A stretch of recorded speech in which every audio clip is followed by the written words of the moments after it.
Yayınımız başlasın. Selamlar. Umarım bitrate düşmez. Umarım.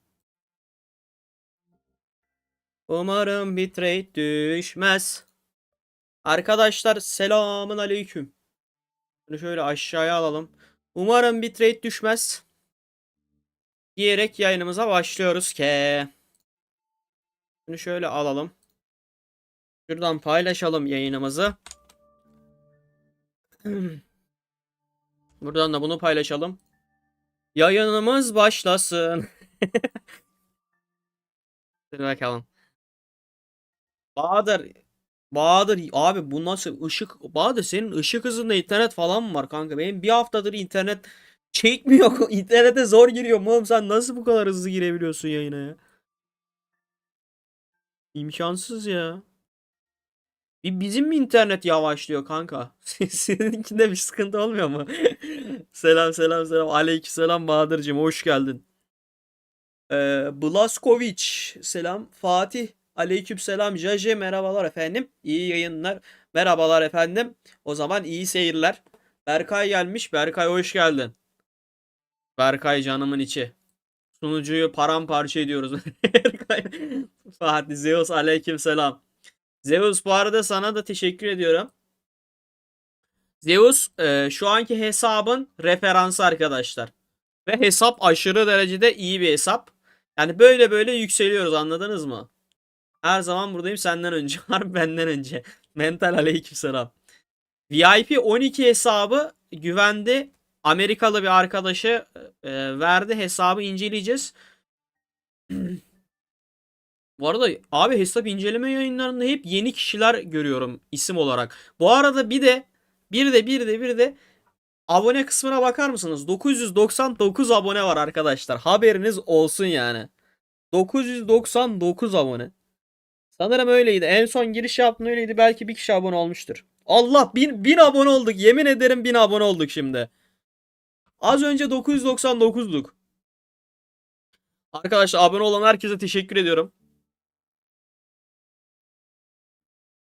Nereden veriyoruz? Telegram'dan. Arkadaşlar bu arada hesaplarını inceletmek isteyen arkadaşlar lütfen Telegram'dan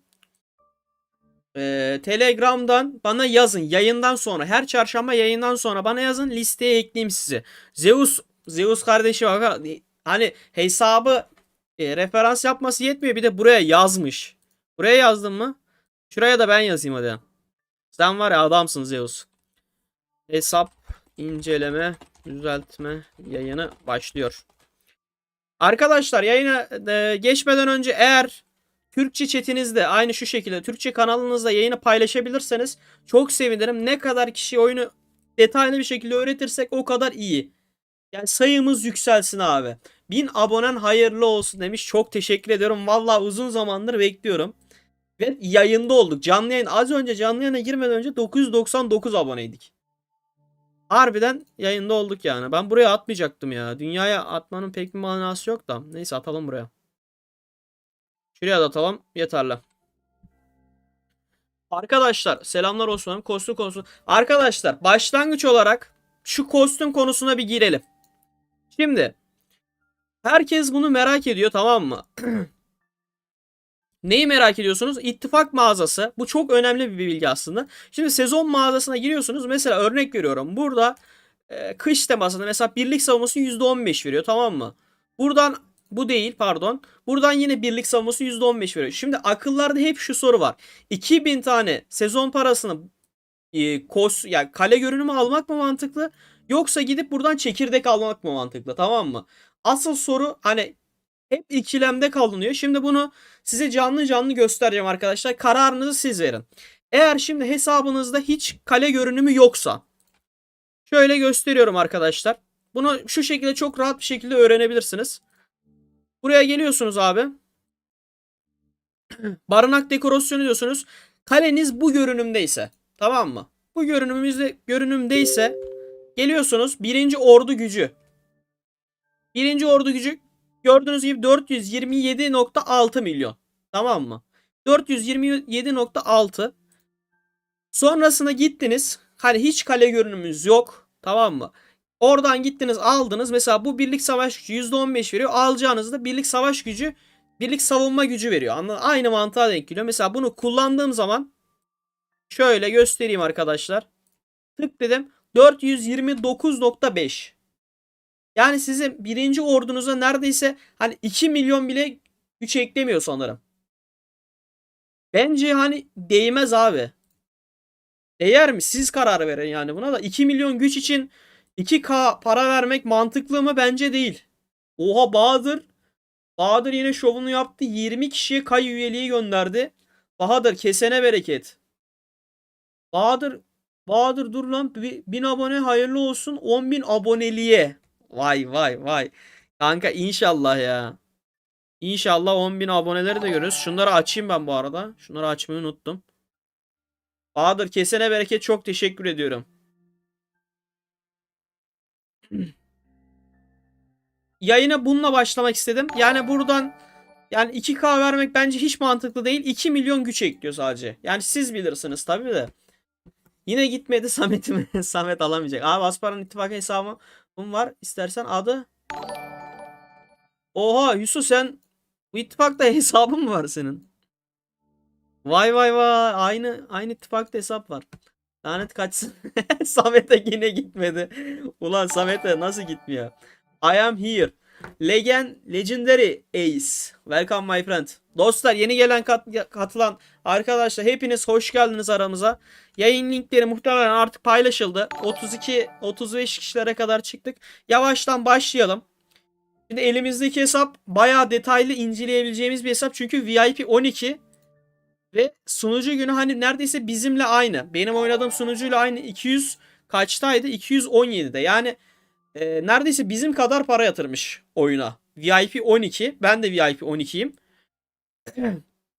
Şöyle baktığımız zaman aşama sıramız çaprazda 33. sırada. Bayağı güzel. Mükemmel hatta. Sunucuda kişisel güçte 1. sırada hesap. Aşama sıralamasında 5. sırada. Burada biraz sıkıntı yaşanmış. I am Ghost. Bahadır ayın 15'ini bekleyeceğim. Abi burada 5. sırada, burada biraz sıkıntılı yaşanmış muhtemelen. Hata yapıldı mı bilmiyorum. Fakat boş güce dayanılmış gibi. Yani bilmiyorum, tam emin değilim. Şimdi bakacağız sırayla yavaş yavaş. Birinci ordu gücüne bir bakalım. Bir de oranına bakalım. Hesap bu arada harbi sağlam. Sizin tavsiyeniz varsa yorumlarda belirtebilirsiniz arkadaşlar. Şöyle bir oranına bakalım. 429 milyon birinci ordu gücü var. Bayağı güzel. Yani bir baktan -5 puan cezaydım.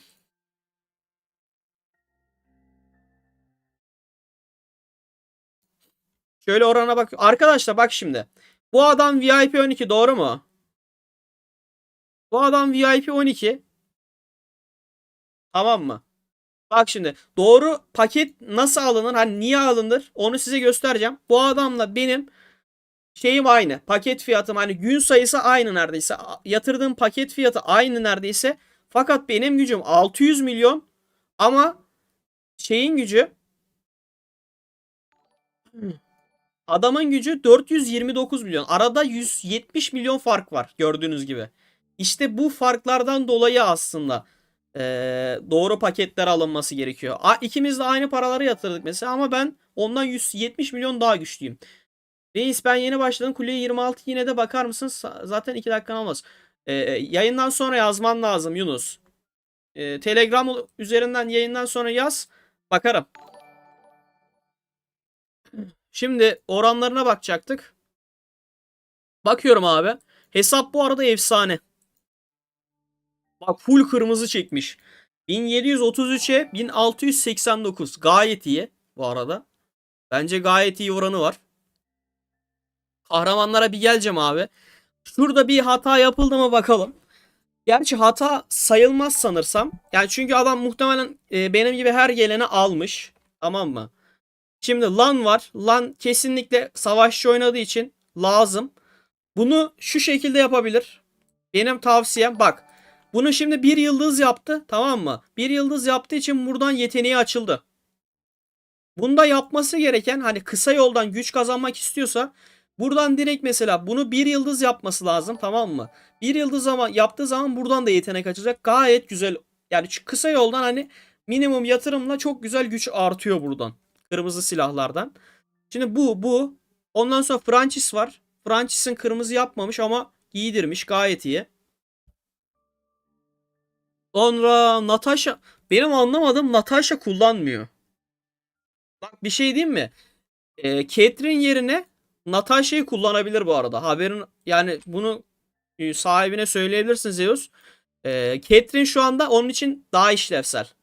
Hatta şu şekilde yapabilir bak. Bunu genelde yapmıyorlar, atlıyorlar bak. Caitlyn'in silahını bir yıldız yapmış, tamam mı? Neredeyse bir yıldız yapmış. Buradan 50 parça daha verip bir yıldız yapması lazım. Üstüne buradan Cyrus'u çıkart. Aydi, Cyrus'u da bir yıldız yapmış. O zaman kötü. Ama bak bu kötü mesela. Burada hata yapılmış. Neden hata yapılmış? Şimdi bir yıldız yaptığın zaman bak burada diyor ki ordudaki her kahraman binici için ordunun saldırı. Bak birinci ordunda mesela örnek veriyorum bir tane binici varsa %5 alıyorsun sadece. Yani binici ne kadar çoksa ona göre oran artıyor. Kırmızı yapınca. Bundan dolayı yapması gereken mesela ya Cyrus'u seçecekti ya da Natasha'yı seçecekti. Tamam mı? Mesela örnek veriyorum Natasha'yı seçtiği zaman burayı bir yıldız yapacaktı. Birinci ordusunda 2 tane okçu koyup 3 tane savaşçı koyacaktı. Buradan bonusların hepsini toplayacaktı yani kısacası. Ama şu an bunu yapamaz. Ama bu ileri için iyi olmuş yani. Adam her şeyi yükseltmeye çalışıyor. Balina 3 ordu oynuyordur. Kanka 3 ordu oynayamaz işte bak. O kadar aşırı derecede balina değil. Bilmiyorum yani o kadar. Bak birinci ordusu, ikinci ordusu, üçüncü ordusu. Yani bilemedim. Bak mesela şurada Cyrus'un silahını kırmızı yapmış. Mesela en azından buraya koysa hadi okey diyeceğim ama Cyrus'u oraya koyunca bu sefer birinci ordunun gücü eksik kalacak, anladın mı? 3 ordu oynadığı için mesela şu an zayıf abi. Yani tek orduya yönelmesi lazım, anladın mı? Tek ordu çok daha iyi olur. Burada bence bir yanlışlık var. Ama adam her şeyi almış ya. Her şeyi almış bak. Gerçi bak şurada silahlara burada bence iyi yapmış. Bence silahlara hani ne bileyim hani birinci orduya yönelmek çok daha mantıklı geliyor bana. Dediğin gibi dizsene bir de ne kadar fark edecek. Dediğim gibi dizeyim. Ama dizersem adama şimdi farklı şey olur mu? Bak sadece bak 429, tamam mı? Şu şekilde yapsa bile bak 429. Şunu şuraya koyacak abi. 419. Bak 429 abi, aklınızda tutun. Şunu şuradan çıkarttım. Nerede? Nerede burada. Pardon bunu değil. Şunu çıkartacağım şimdi. Bak şimdi silahları çıkarttım. Şimdi birinci asıl önemli olan burada adamın silahı var. Bak Caitlyn'i çıkardı. Caitlyn'in silahı yok, tamam mı? Yetenekleri çöp. Şimdi bunu taktık. Caitlyn yerine. Natasha'yı koyduk. Birinci orduya da koyduk. Şimdi güç olarak 435'e çıktı. Fakat güçten ziyade ayrıca şurada mesela Natasha'nın silahlarından gelen yetenekler var. Bu şekilde birinci orduyu çok daha güçlü yapabilirdi yani. Ama yapmak istememiş. Bilmiyorum. Bence şu anki hali daha iyi. Ama bırakalım kendisi yapsın. Ona kendisi karar versin. Şimdi ben ellemeyeyim. Kendisi yapmak isterse yapar abi. Ben bilgileri vereyim yeter. Hocam yanlış silah yatırımı denilebilir mi? Hesap çok iyi. Bence de hesap mükemmel. Kimin hesap bu? Kimin hesap? Zeus'un arkadaşının. Chat'teki Zeus'un arkadaşının hesabı. Bayağı sağlam para yatırılmış. VIP 12 bir hesap. Onun harici her şeyi fulllemiş açıkçası. Kahramanda pek bakacağımız bir şey yok. Fakat ekipmanda bakabiliriz. Ekipmanda hatta Jaje'nin dediği gibi şuradan bakayım. Çantadan bakayım direkt. Ekipmana girdim. 4, 8, 12, 16, 20. Bak 20 tane kırmızıyı koymuş. 10 numara 5 yıldız. Fakat şurada 4, 8, 12, 16, 20, 24, 28, 32, 36, 40. Oha oğlum. Bunları bayağı vermiş de. Hadi şunlar mesela okey. Bir 2 ikiler falan okey. Onda sıkıntı yok. Fakat şurada mesela 6'ya kadar falan çıkartmış. Bunlar o kadar işe yarar mı bilmiyorum. İkinci ordu için. İkinci, üçüncü orduyu oynamaya çalışmış. Zeus bence arkadaşına tavsiye vermek istersen bence tek birliğe yönelsin. Bak çok daha iyi olur. Natasha silah okçulara özellik veriyor Samet dediğin gibi. Bak şöyle okçulara özellik veriyor. Natasha'nın mesela şu şekilde kullansa sarı 5 yıldız yaptığı zaman hiçbir sıkıntı yok, tamam mı? Asıl olay kırmızıda başlıyor. Kırmızıyı yapıyorsan eğer birinci ordunda en az hani 2-3 tane aynı sınıftan kahraman olması lazım. Çünkü neden? Bak burayı açtın. Bu hadi genel olarak veriyor, tamam, ama şuradaki 3 yetenek sınıfa göre veriyor. Yani birinci ordunda mesela ordunda 3 tane varsa, binici varsa %15 arttırıyor. 4 tane varsa %20 arttırıyor. 5 tane varsa da %25 arttırıyor. Anladın mı? Kırmızıya geçtiğiniz zaman bu çok önemli bir detay. Çantaya bir bakalım. Çanta önemli bu arada. Aa bu ne? Oha bunu ben ilk defa görüyorum bu arada. DX planlar eski. Bu ne lan? Belki DX basmadan bekliyordur. DX probleminden dolayı basmış olabilir. Kanka Jaje tam dedi, DX'leri göstermem peki. Kanka 120 tane DX var. Artı 130 tane hatta. Vay. Muhtemelen burada yapmış. Sıfırlama yolu. Aynen sıfırlamış. Muhtemelen hani 2-3 orduya yetecek kadar kırmızı ekipman yapmış. Aynen dönüştürmüş. Sonrasında sıfırlamış. Mantıklı ama sanırsam hani sıfırlama bildiğim kadarıyla 10K elmasa mı sıfırlanıyordu? Sıfırlamayalım şimdi de. Bildiğim kadarıyla 10K elmasa sıfırlanıyor arkadaşlar. Yani hani biraz zarar etmiş ama zarar etmesi gerekiyordu çünkü yani yaptığı çok büyük yanlış olurdu. 2-3 ordu kırmızı ekipman giydirmek yerine hani bir orduya giydirmek çok daha mantıklı. Yani biraz elmastan gitmiş ama yapacak bir şey yok. Çantaya baktığımız zaman çanta biraz dolu değil. Mesela etkinlik 2 hafta kaldı etkinliğe, tamam mı? Çantayı biraz doldurması lazımdı mesela.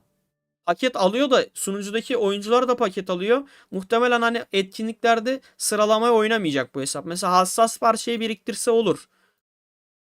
Onun haricinde DX'ler, çekirdek mesela hiç birikmemiş. Evrensel yine hiç birikmemiş. Bak bunları biriktirse ayrıca hani etkinlik geldiği zaman etkinlikten de çok rahat birinci olur. Çünkü paket de alıyor. Hem hafif biriktirip hem de etkinlik zamanı paket aldığı zaman çok rahat birincilik geliyor arkadaşlar. Tecrübeyle sabit. Rozet biriktirmesi lazımdı biraz. Mesela vites, titanyum planı biriktireceksin. Hızlandırma var mı peki? Şuradan baksak. 800 saat, 300.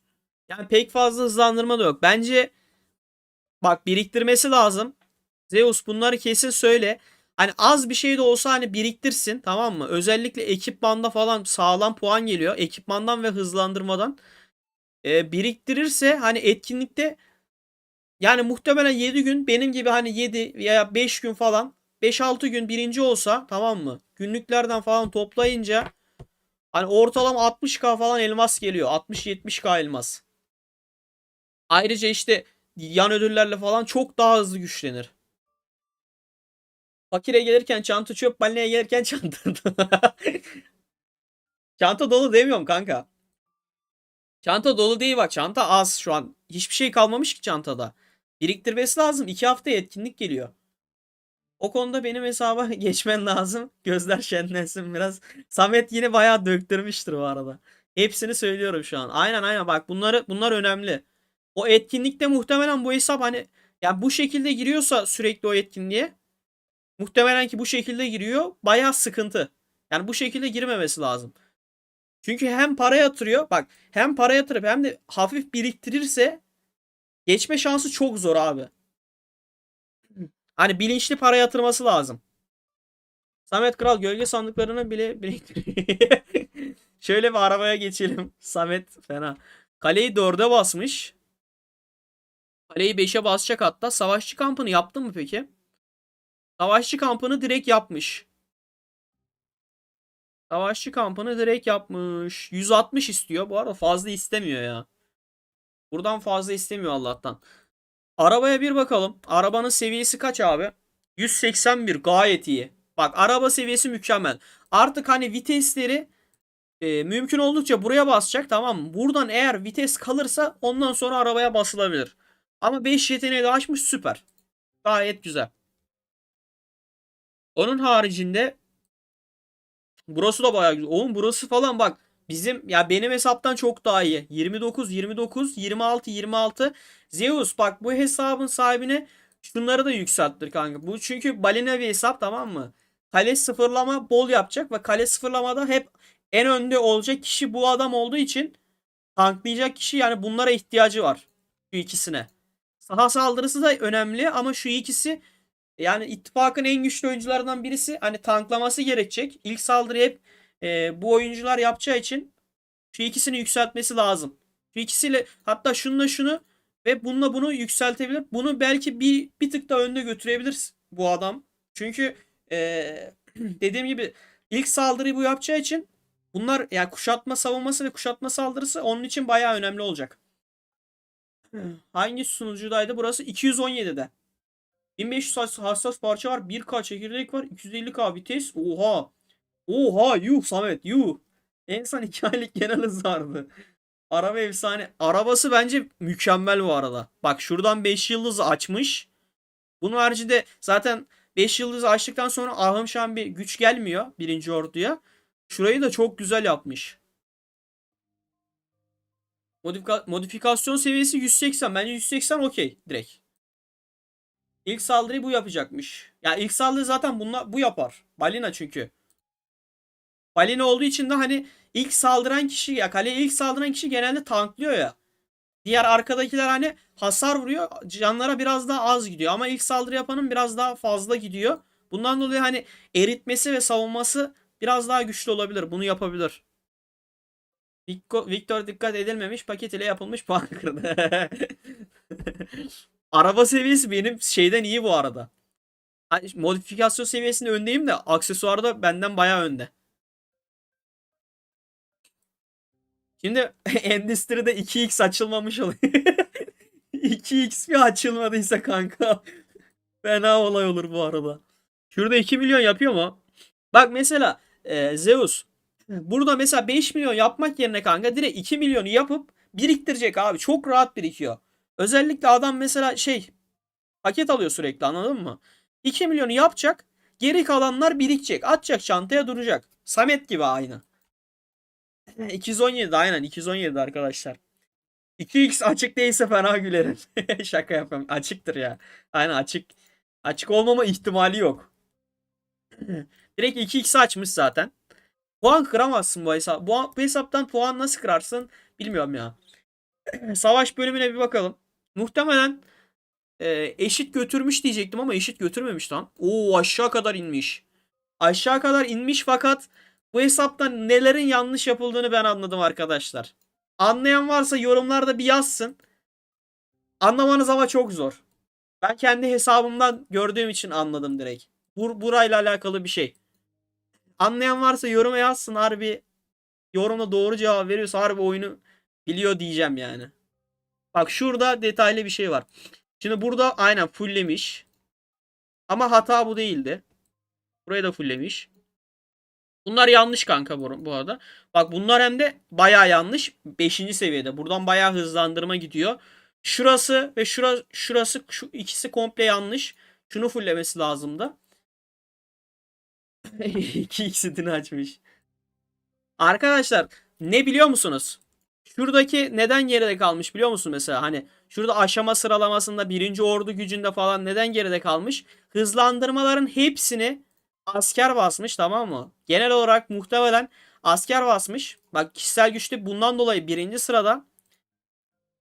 Ben ne yaptım? Bu asker basmak yerine ilk önce buradan şuradan en aşağıya kadar mesela bunları falan ben 4 dedim, 5 dedim. Yani gelen hızlandırmaların hepsini teknolojiden saf güce bastım. Ama mesela aynı paraları yatırmamıza rağmen adam daha buraları açmamış mesela. Buraları açması gerekiyor.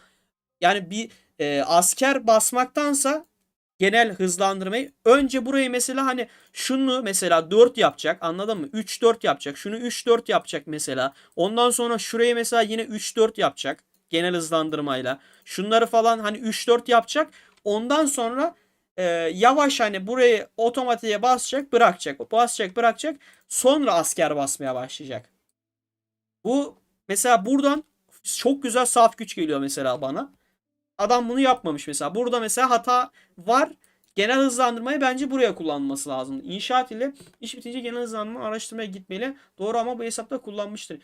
İnşaat ile iş bitince genel hızlandırma araştırmaya gitmeli. Aynen işte genel hızlandırma araştırmaya gitmeli.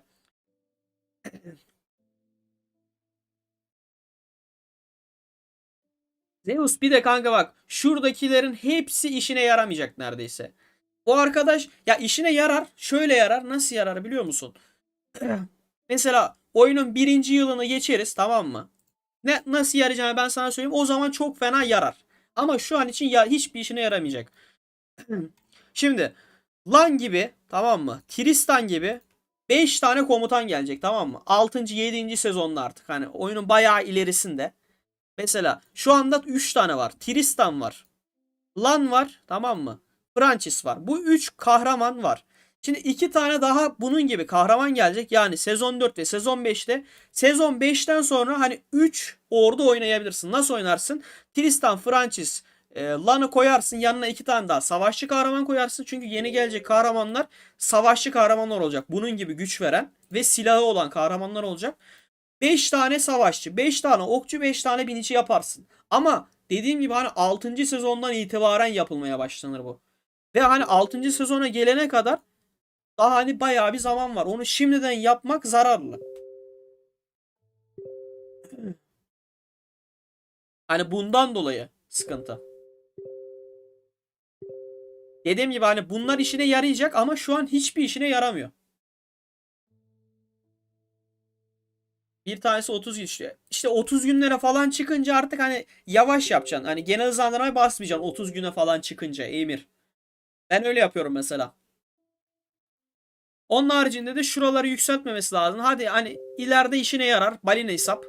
Fakat şimdi bundan sonra yapması gereken şurayı, yani şunu yükseltecek. Şu ikisini yükseltecek. Ondan sonra şu üçünü yükseltecek.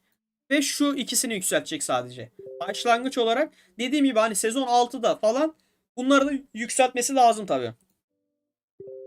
Bak burada benim yaptığım hata yapmamış. Oo, hepsini de fulllemiş. Oha lan. Buraya fena önem vermiş ya arkadaş.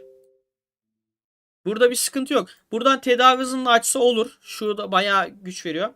Dresden welcome my friend. Brezilya bayrağı koymuş.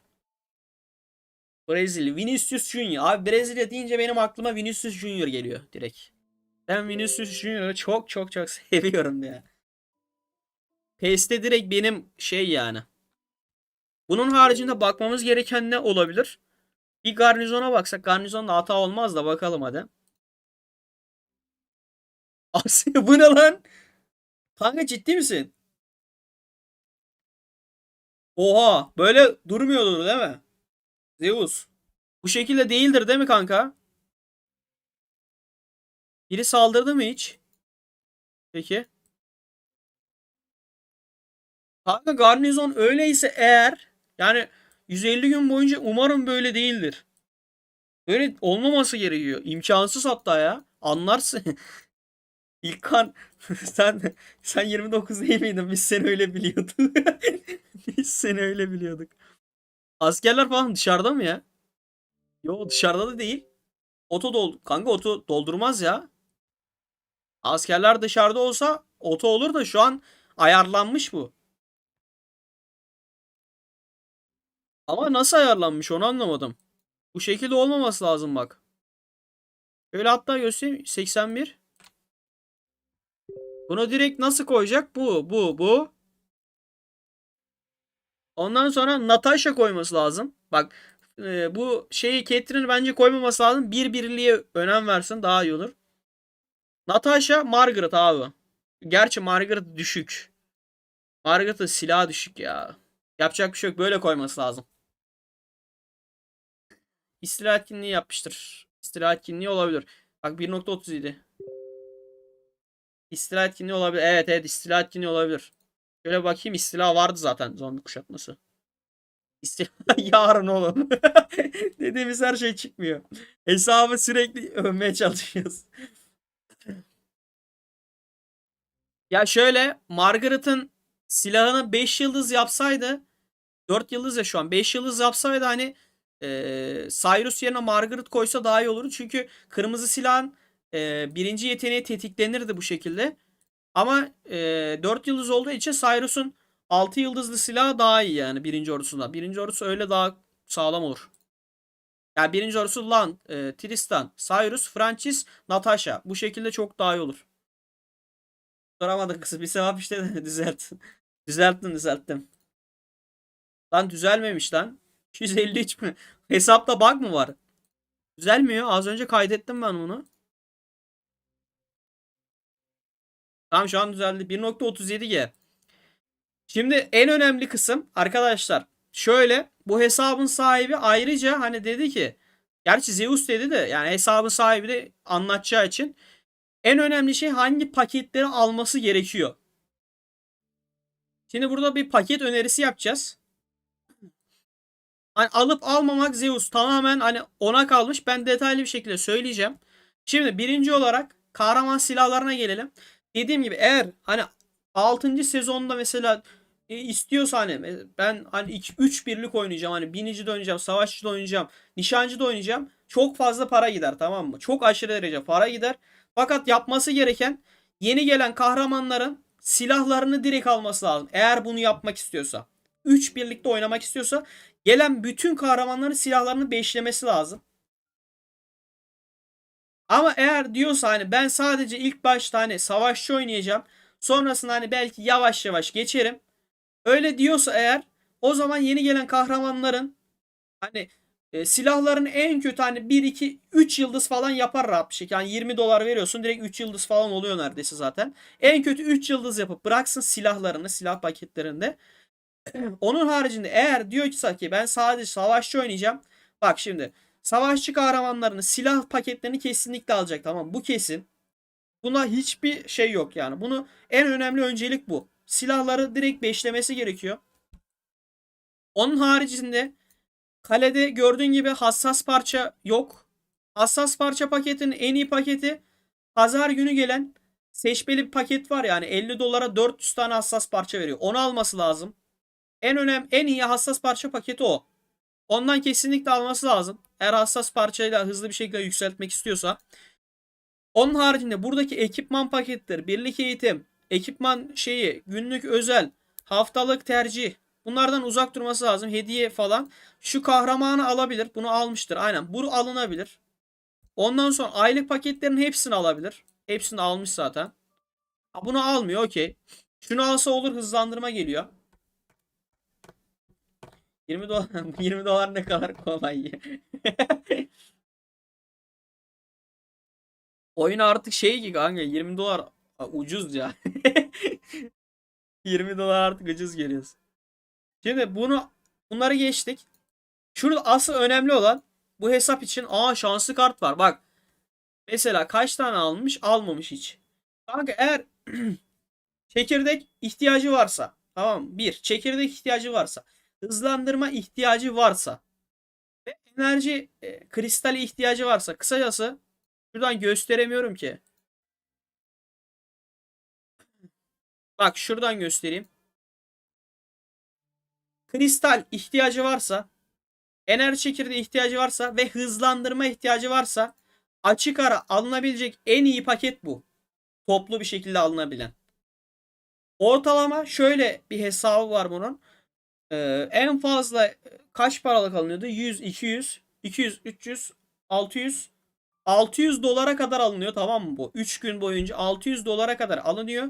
Fakat verdiği ödüllerin toplam değeri genelde hani 1000 dolara kadar çıkıyor. Yani ortalama en kötü 1,5 katı, bazen hani 1200 dolara kadar çıkıyor. 2 katına kadar yaklaşıyor.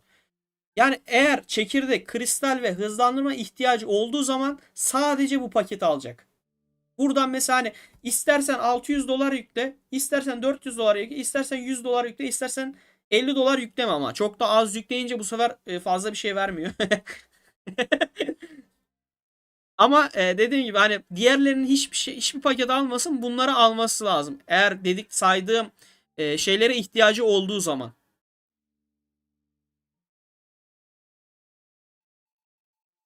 Olaylar çarpıtıyor. Dur lan, ne oldu? Samet ne oldu? Ya $400 derken kanka şöyle. Oğlum orada yanlış bir şey mi söyledim? Yani mesela örnek veriyorum. Şuraya geldim. Mesela isterse hesabın sahibi bir gün boyunca fullleyip $200 harcayabilir. İsterse 2 gün boyunca fullleyip $400 harcayabilir. İsterse 3 gün boyunca fullleyip burayı $600'a kadar 3 günde harcayabilir. Osman'ım ne? Bu yayıncılar da iyi kazanıyor. Maaşı dolarla alıyor. Maaşı dolarla almıyorum ya. Maaşı dolar. Ya toplamda ne kadar TL hesabı çok pahalıya denk geliyor kanka. Dolarla miktar az ya. Oradan daha kolay söylemiş. Aleykümselam, hoş geldin. Ondan dolayı bu şekilde. Mesela bak buraya mesela direkt boş. Bak mesela 3800 neredeyse 4000. Oha. Kanka 4000 ne kadar? Bak 4000 buraya gitmiş, $200 para harcamış, gördün mü? Bak ne için? Ne için aldı? Ne aldı buradan? Bak hassas parça. En kötüsü. Direkt en kötüsü. Ondan sonra kristal almış. Bak bak bak bak, bak. Yaptıklarına bak. Yaptıklarına bak. Para gitti. Para. Abi bak gitmişler, kristal alınmış buradan, tamam mı? Hassas parçanın hepsi alınmış. Bir de şuradan DX alınmış. Abi şu $200 bak.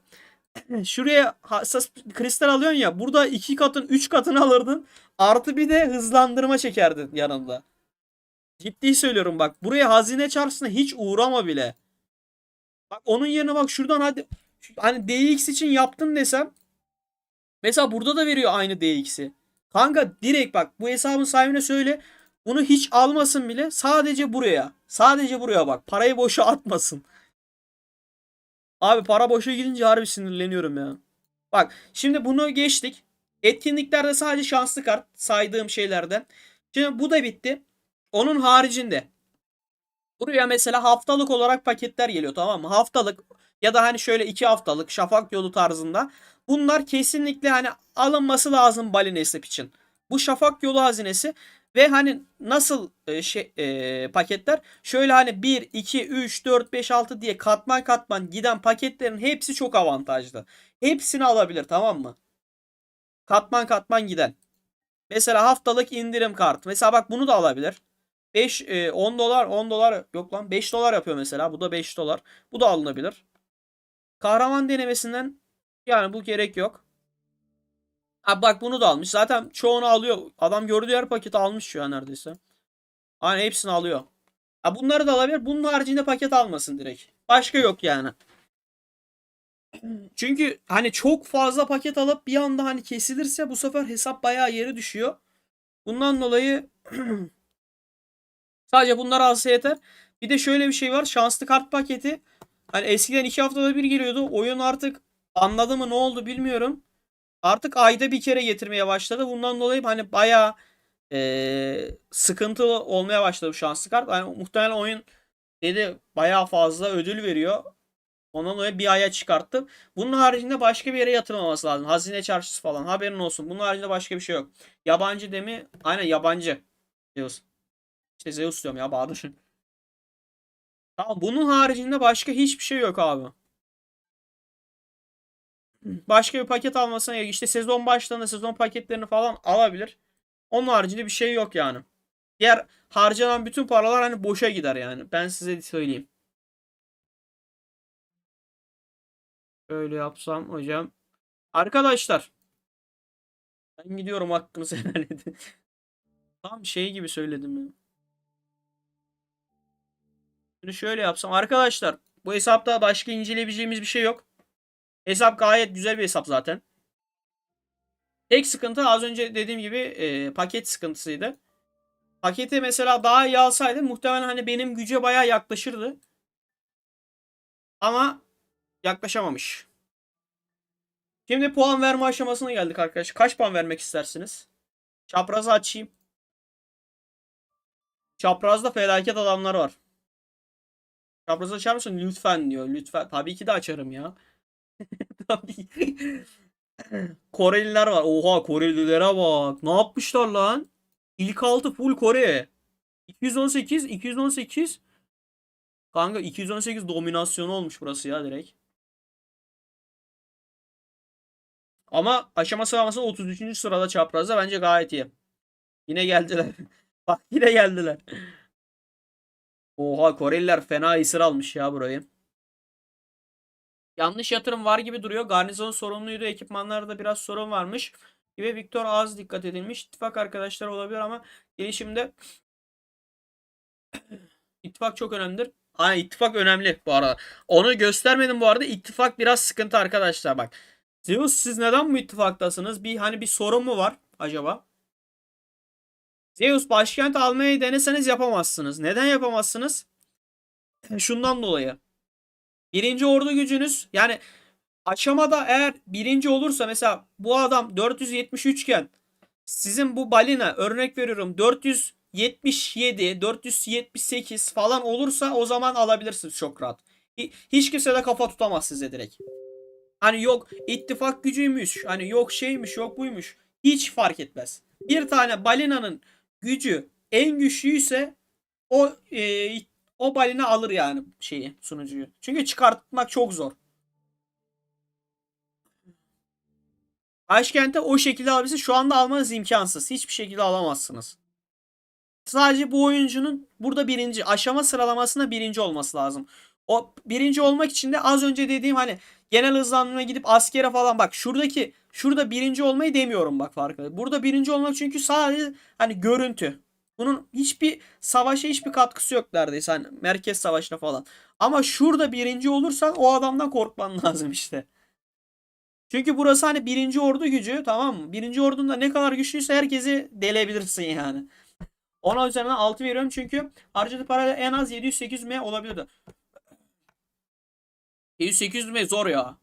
Bak aynı paraları biz de harcadık. Bak bizimle aynı. Neredeyse bak, neredeyse kafa kafaya biz 610 M olduk.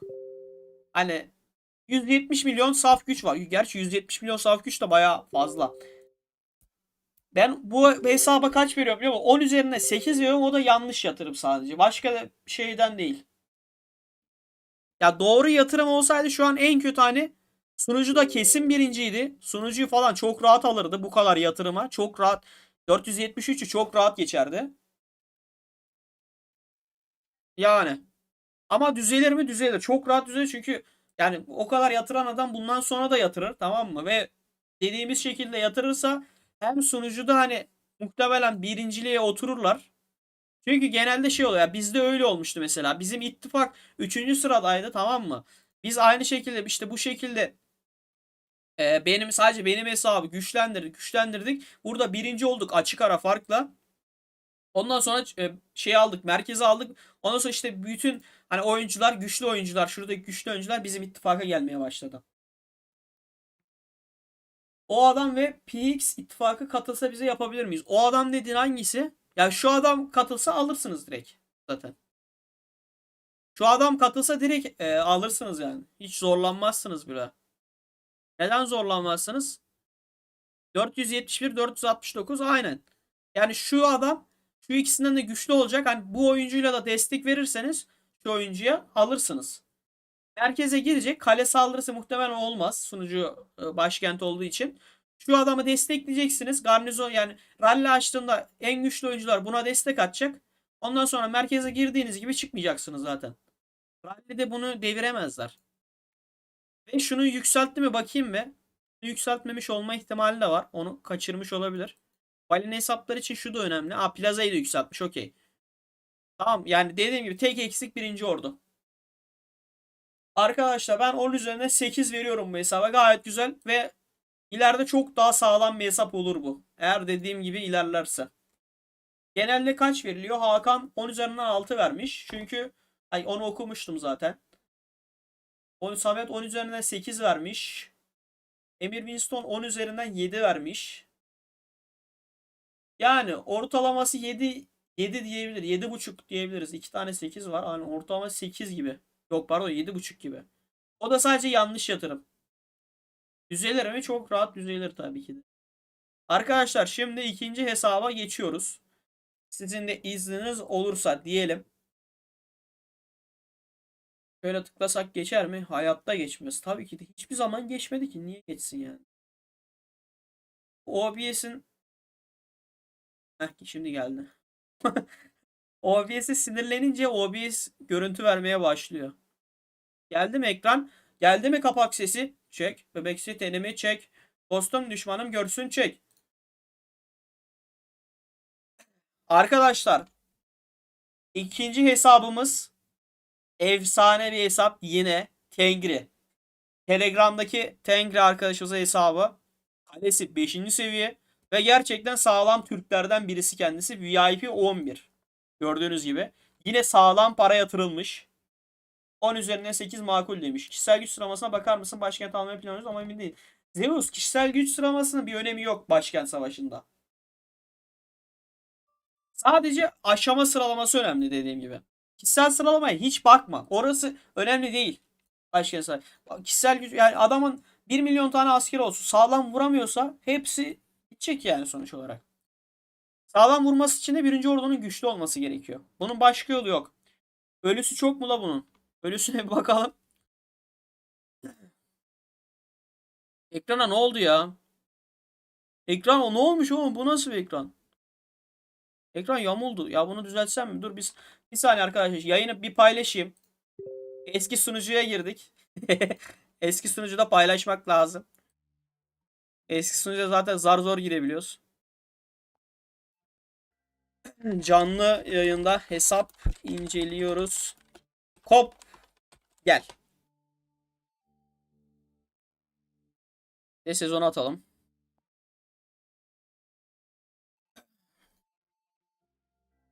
Bu hesabı ben bile merak ediyorum bu arada. Hem eski sunucu hem de hani Türk bir hesap, sağlam bir hesap diye düşünüyorum. Şöyle bakıyorum arkadaşlar. Dur önce acil merkeze bakacaktık. Unutmayalım. Acilde hiç asker yok.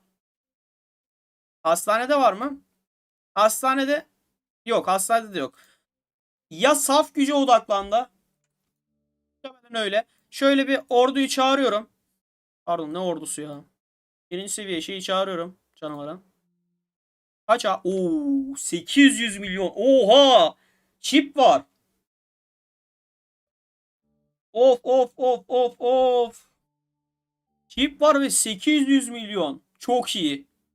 Bu arada bir şey diyeyim mi? Gücü 640 milyonken birinci ordusu 800 milyon saf güç efsane. Oha! Kanka Bird'ün sunucudaymış. Of çok iyi. Abi çok iyi. Bak ittifak olarak direkt 10-0 önde başladı benim gözümde. Şu an direkt bu Bird çaprazda da her şeyde de birincidir değil mi? Aynen. Her şeyde birinci adam. Direkt siz söyleyin. 10-0 direkt 10-0 abi. Bird'ün ittifakta olması benim direkt 10-0 önde başlattı. Fena yükseldim hesaba. Kanka burada 300 olması falan önemli değil. Aşama sıralamasında Bird'ü nasıl geçmiş Onumro ya? Allah Allah. Bird'ü geçememesi lazım ya. Şuradan hemen bir arena gücüne bir bakabilir miyim? Çok merak ettim. Geçememesi lazım abi. Benim bildiğim Bird çok güçlü ya. 3 milyar gücü var oğlum adamın. Yuh. Peki Bird'de aynı hata var mı? 10 numara dizmiş. Kanka şu hesaba bak. 1, 2, 3, 4, 5, 6, 7, 8, 9, 10 tane 5 yıldızı var. Bu adamla yani çok iyi. İttifakı çok iyi. Mükemmel. Burada durması çok güzel olmuş. Acil asker yoksa puan kırarım. Bence puan kırma puan yükselt. Adam boş güç kasmak yerine birinci orduyu yükseltmiş. Kanka Fatih.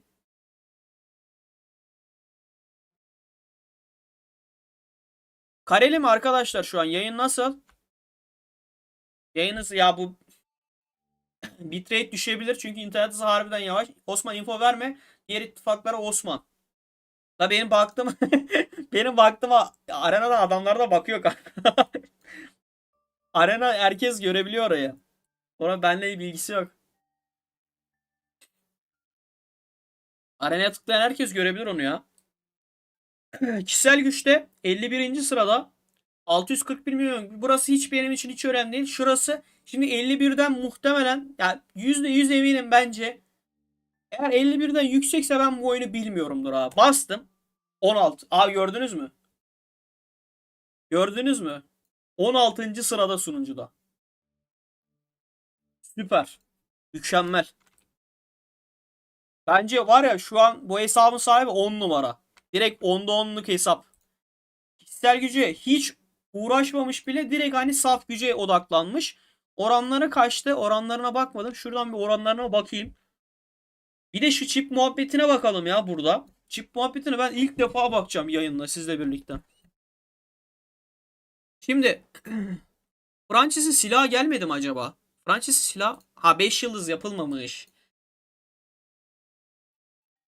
Şu Francis'in silahı da 5 yıldız olsa iyiymiş ya. VIP 11 hesap için. Şunu da 5 yıldız yapsa çok daha güzel olurmuş. Oranları 2049'da 1848.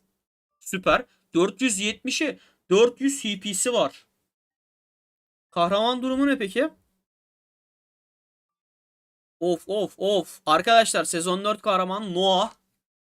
İşte dediğim gibi mesela hani sezon 4'te savaşçı kahraman geliyor. Sezon 5'te yine savaşçı kahraman geliyor.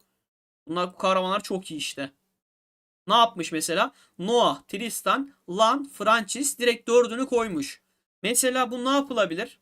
Hızlı güç yani birinci orduya güç eklemek için hızlı bir şekilde yapması gereken en kolay şeyler şunu. Aa bu gelmemiş. Bizim mesela bizim sunucuda bu var. Tristan'a var mı? Mesela Tristan'ın eee, bunu direkt 6. seviyeye yuvarlayıp buradan çok felaket güç toplayabilir. Neden toplar? Çünkü zaten birinci ordusunda direkt 4 tane savaşçı kahraman var. Topladığı zaman ne gelecek abi? Şöyle göstereyim. Aa gösteremiyorum. Direkt %20 %20 ekleyecek kısacası arkadaşlar. Neden? Çünkü birinci, ikinci, üçüncü, dördüncü hepsi savaşçı. 4 tane. Toplamda %20 direkt bonus ekleyecek. Bu da bayağı bir güç demek. Saf güç demek. Silahlara bakalım. Silahlara yine şeyden bak. Bu kahramanlara tam bakmadım da. Gerçi adam zaten doğru yapmış yani. Savaşçı kahramanı direkt fulllemiş. 5 yıldız yapmış silahlarıyla birlikte. Onun haricinde hani diğerleri zaten hani burada 5 yıldız yaptığı için diğerlerinin bir önemi yok. Adam keyfine basmıştır anladın mı? Yani çok da sorun olmaz. Mesela Queen'i falan 5 mesela. Balina hesaplar için bu Queen'i falan fulllemek lazım. Bayağı iyi oluyor. Mesela bunlara hiç eylememesi bayağı mantıklı. Adamın mesela tek odağı hani birinci orduyu güçlendireyim anladın mı? Mantık o. Çok güzel.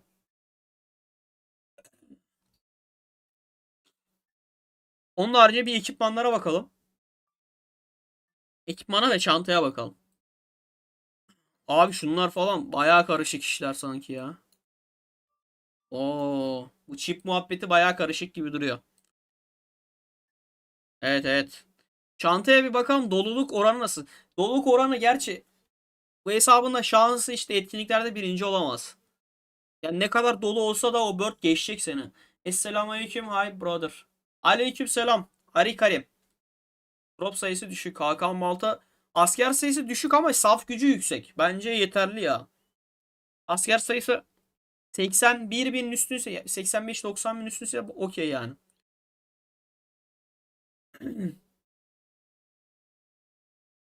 Şöyle çantaya baktığımız zaman şu çantaya bir bakayım ya. Bakamadım bir türlü.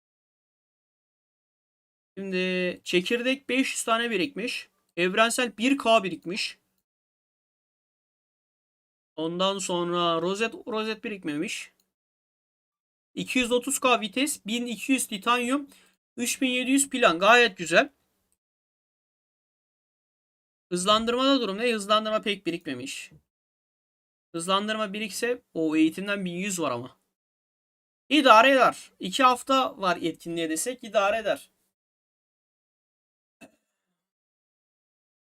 Chip hakkında bayağı bir video izledim. Çok kolay. Kolaydır ya. Zaten ilk başta hani göze bir farklı gelir ama ondan sonra hani insanlar alışır. Birazdan bizim göze bir farklı gelecek. Ondan sonra alışacağız muhtemelen.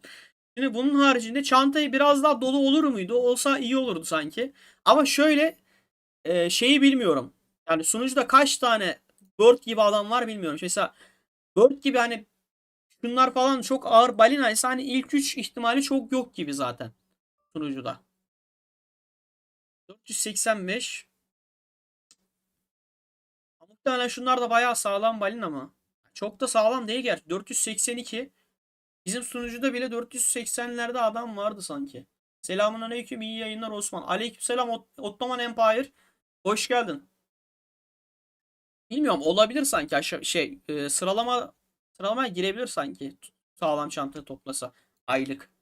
20 balina arasında etkinlik birinci yo birinci olamazsın kanka. Şu Bird gibi adam varken, bak bu adam varken, bu tarz adamlar varken birinci olman imkansız, tamam mı?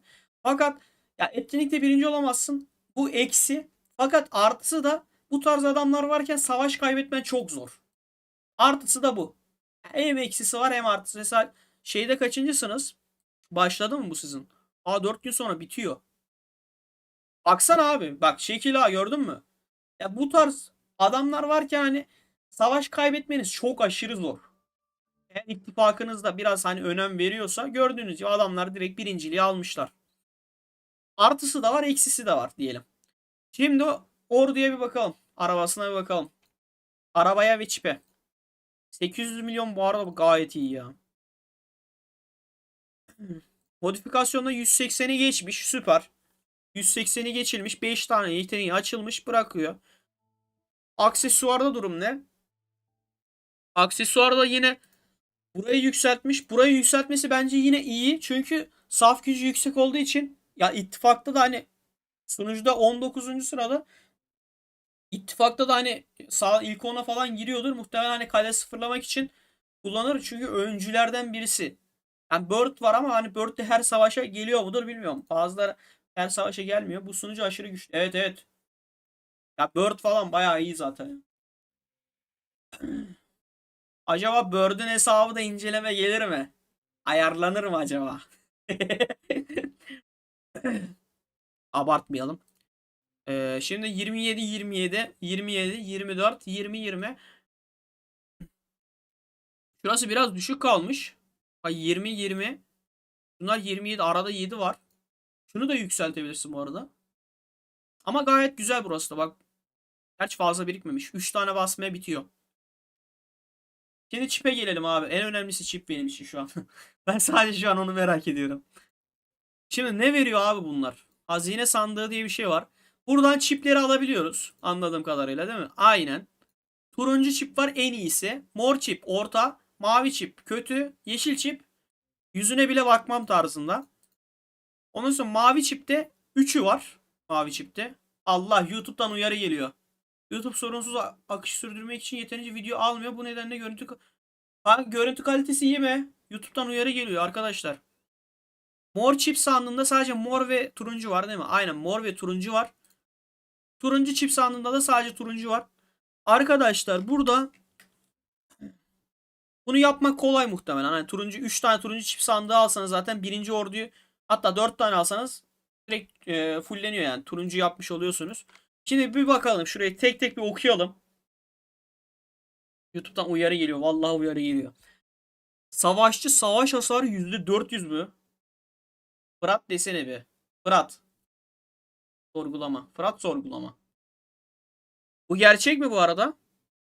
%400. Savaşçı savaş hasarı. Bu ne? Bu arada.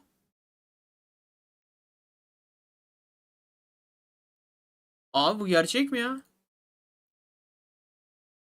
Oha! Verdiği özelliklere bak.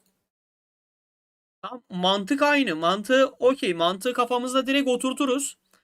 Yapılması gereken nasıl arkadaşlar? Ben şimdi okçu oynadığım için okçulara bakacağım kısaca. Hepsinin verdiği özellik aynı. Savaşa girdiğinde aldığı hasarın %50'sini emen bir kalkan etkisi kazanır. Ve saldırı gücünün en fazla %4000'ini hasar olarak alır. Aynı zamanda verilen hasar %8 artar ve bu etkinin savaş sonuna kadar sürer. Ayrıca da Yani fullenince %400 okçu savaş hasarı veriyor. Arkadaşlar bu %400 demek ne biliyor musunuz? Şöyle göstereyim size. Bak savaş hasarından bahsediyor. Mesela savaşçı savaş hasarı. Örnek veriyorum. Şuraya teknolojiye giriyoruz ya. Bak. Nerede abi? Bu bak mesela savaşçı savaş hasarı fullleyince %3.6 veriyor. Bak teknolojiden fullleyince %3.6 veriyor. Oradan fulllenince %400 veriyor. Oyunun direkt kırılması bu. Yani orayı düzgün yapan, düzgün ilerleyen direkt oyunu kırar bu arada. %400 ne demek? Oha! Maksimum seviye %400 de o maksimum seviyeye gelen olacak illaki. Oyunda öyle bir para dönüyor ki. O %400'e gelen var ya, karşısına çıkmayın onun direkt. Abi o ne ya? Gerçek mi bu? Mesela ne yapmış? Savaşçı savaş hasarı. Savaşçı savaş hasarı. Savaşçı hippie. Savaşçı hippie. Arkadaşlar yapmanız gereken çok basit. Nasıl? Şimdi çipleri tekrar göstereyim şuradan. Önemli olan turuncu çift, tamam mı? Diğerleri önemsiz. Diğerlerine hiç bakmayın. Eğer savaşçı oynuyorsanız şu dördü. Şu bir, 2, 3, 4. Bu dördünü birinci ordunuz savaşçıysa bu dördünü kullanacaksınız ve yükselteceksiniz. Eğer birinci ordunuz okçuysa benim gibi bu, ardından bu savaş okçu savaş hasarı direkt. 2 tane veriyor bak, bir de 2 tane %800'e dayanabiliyor. Bu nişancı HP'si. Nişancı HP'si de mükemmel. Bunu da kullanıyoruz. Yani toplam 4. Binici oynuyorsanız da bunları yükselteceksiniz. Binici savaş hasarı. Yine binici savaş hasarı. Binici HP'si. Binici HP'si. Allah yardımcın olur. Yardımcı. Samet. Kanka B4 teyze var ya, bunu gelir gelmez fuller, ben sana diyeyim. Size şimdiden geçmiş olsun. Ben bir şey demiyorum kanka. Size geçmiş olsun direkt. Birlik kapasite. Oo, buradan ayrıca da birlik kapasitesi veriyor. Rally kapasitesi benim için önemli değil. Ya çoğumuz için rally kapasitesi önemli değil ama birlik kapasitesi bayağı önemli. Maksimumda da birlik kapasitesi 1100 diyor. Birlik kapasitesi çok vermiyor bak mesela. Birlik kapasitesi okey. Ama bence savaş HP'si ve savaş hasarı, tamam mı? Bu fulllenince %400 demek. İkisini de fullleyince toplamda %800 demek. Bak benim hesapta mesela şu anda o kadar para harcadık. Sadece %50 savaş hasarı var. Bura fullenince %850 oluyor. Bu direkt çok farklı bir seviye. Ben bu kadar verdiğini bilmiyordum. Bak şöyle göstereyim size, mesela savaşçı. Mesela savaşçı savaş hasarı %50. Fullenince mesela 400 veriyor. Onu fulllemek ne kadar pahalı bilmiyorum ama çok değerli olacak. Buraya yatırım yapılması gerekiyor. %100 yatırım yapılması gerekiyor hem de. Yükseltmek için peki ne istiyor abi? Aa, bu kadar mı? Gerçi bu kadar değil. Bu kadar değil. Bu kadar değil. Öyle bu kadar mı dedik de bu kadar değil muhtemelen. Yıldız yükselt diyorum, aynen. Hızlı ekle deyince bir tanesini direkt fullüyor. 691'e çıkartıyor. Evet. Şöyle fullley, ya buraya kadar fullleyince de iki tane aynı şeyden gerekiyor. Arkadaşlar buranın önemli taktikleri var. Bunu detaylı ben videoya çekeceğim ama burası aşırı derecede önemli. Ben size söyleyeyim. Ya burada hata yaparsanız geçmiş olsun direkt. Direkt geçmiş olsun. Bir gelse sana da aynen, bir gelse vallahi billahi bu para dayanmaz. Para dayanmaz harbiden. Ama işte parası çok olan balinalara, mesela Bird tarzı adamlar mesela bunu geldiği zaman muhtemelen bayağı geliştirmiştir. Muhtemelen uçuracak ya. Bir videosu. Valla aslında Haka neyse. Şunu bir bitirelim de ben şey yapacağım. Bir videoyu size. Araştırmaya giriyorum. Bastım. 2x açık değil. 2x'i de açmış adam. Adam TV. Savaşçı savaş hasa, bak diğerlerini yükseltmemiş. Savaş hasarından gitmiş. Çok güzel. Adam muhtemelen hani oyunu da biliyormuş. Bizden çok önce başlamış. Ayrıca hani o sunucularda bu tarz hesaplar demek ki oyunu biliyor adam. Hani başka oyunlarda oynamış demek. Anladın mı? Az para ile de güzel araba yapabileceksin. Aynen aynen, kesinlikle. Orada çünkü hata yapmaya yine müsait. Neden müsait? Hani adam gidip orada mesela nişancı oynayıp gidip oraya mesela savaşçı savaş hasarını takarsa hiçbir işe yaramayacak arkadaşlar, kısacası. Onu da yapacak o kadar fazla kişi var ki oyunda. Yani çok fazla kişi o tarz hatalar yapar. Yine biz öne çıkarız ya bir tık.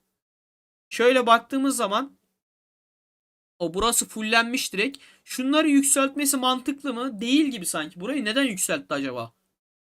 Şunları yükseltmese bence ne için yükseltti şimdi bilmiyorum da buraları yükseltmek mantıklı değil ya. Okçu oynuyor mu ki? Yo, oynamıyor. Baksana. Hani 4 yıldız falan. Ben oynadığını hiç düşünmüyorum. Abi benim hesabım ne zaman? Arkadaşlar Telegram'dan yayından sonra yazın, listeyi alayım ben size. O şekilde yapabiliriz. Tekrar Fırat der misin sana? Fırat der misin Cano? Fırat. Seni de yoruyorum. Sen ne deniyorsun ya Fırat diye? Ne oluyor ki Fırat deyince? Seni de yoruyor. Yorulmuyorum da kanka, ne oluyor anlamadım. Şurada bir anlamadığım bir olay var. Bir, yani bir de bıraksa daha iyi olurmuş sanki. 9 gün falan istiyor. Şurayı mesela 3'te bırakmış. Burayı yükseltebilir. Burayı da aynı şekilde mesela bir iki yıldız yapıp bırakıyor. Burayı fulllemiş. Bak burası 5. Burası fazla ister. 5'lerde falan fazla istemeye başlıyor. Bu da 5. Buraları fulllemiş. Buraları fullemesine gerek var mıydı bilmiyorum. Tartışılır. Samet Telegram'ın çanta atmış. Samet senin hesaba bakarız ya. Çanta atmana gerek yok. Senin hesaba gireriz ya insan. Senin hesap açık hala. En son bir bakalım Samet, senin çantaya bir bakalım. Ben de merak ettim. Ne kadar birikmiş olabilir? Yani bir çok az yatırım yapan oyuncu ne kadar biriktirir bir bakalım. Arkadaşlara da göstermiş olursam. Fırat dedi. Gördüm. Tamamdır Yemendi kanka. Bahadır ya. Burada okey. Burası yani şuraları yapmasa olabilirdi ama neden yaptı bilmiyorum ama yapmasa daha iyi olurmuş. Peki geliştir bölümünde ne var? Geliştirde biraz şuraları açabilir. Gerçi tedavi hızını bak yükseltmiş. Çok güzel. Çok güzel. Burası çok fazla aynen gün istiyor. Şu da fazla gün istiyor. Yani şunlar da açılsa daha fazla savaşabilir. Çünkü etkiliyor bayağı. Bir iki gün etkiliyor muhtemelen. Şu ikisini de açması. 2 gün falan etkiler. 14 günlük yok 7 günlük iyileştirme, yani 9 günlük iyileştirmeye muhtemelen hani bir gün 2 gün geriye çeker. 7 güne falan çeker. O da bayağı etkiliyor bence. Benim bayağı işime yarıyor açıkçası. Onun harici burada da bir sıkıntı yok. Ortak operasyona bakalım. Ortak operasyonda 430'a kadar gelmiş.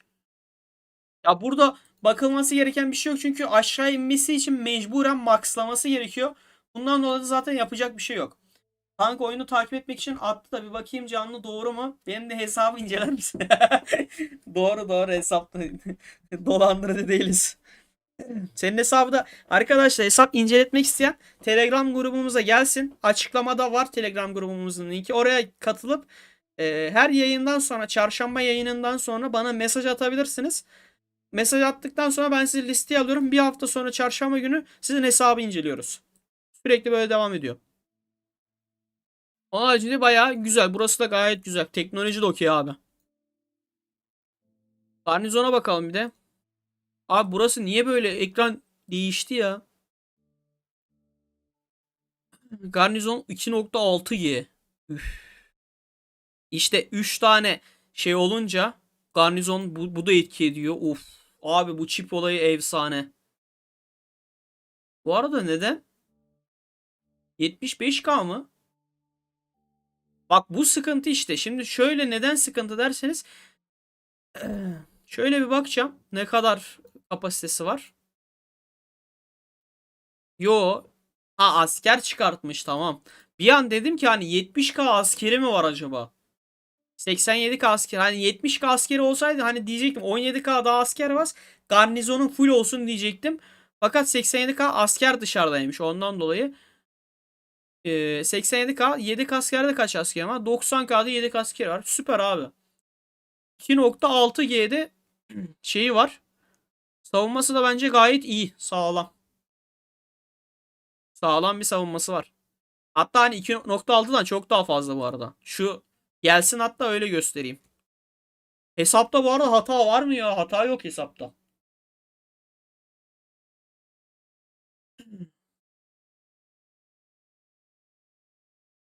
Ben hesapta hata göremedim. Siz gördünüz mü dostlar?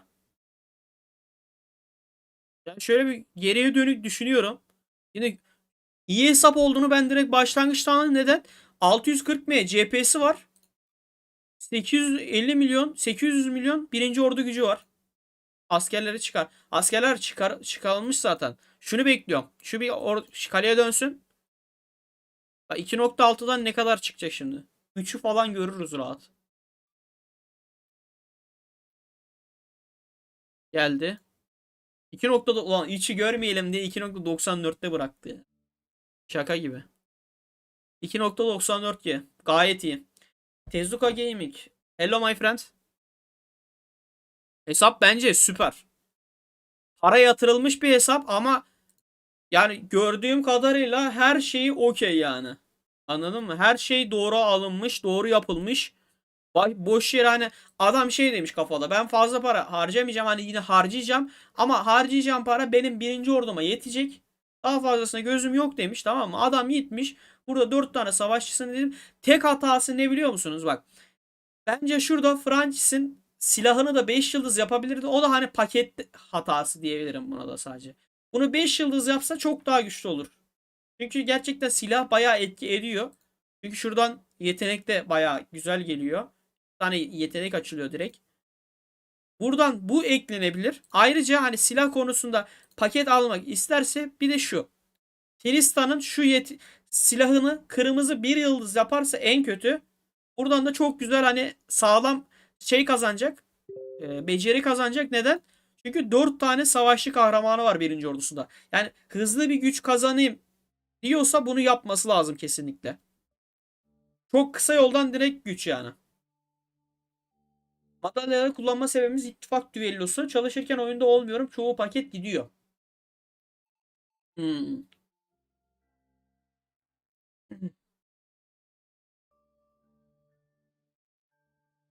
Abi hata yok ya. Böyle düşünüyorum da. Ben bulamadım. Yani bulabilen varsa söylesin.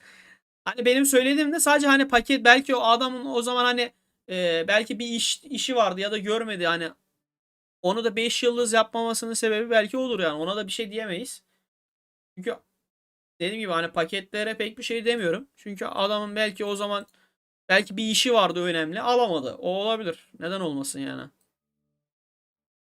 Ama hesap bence 10 üzerinden direkt 10'luk bir hesap. Ve bu tarz hesap gerçekten çok nadir olur. Çünkü neden? Eski bir sunucuda ve para yatırılmış.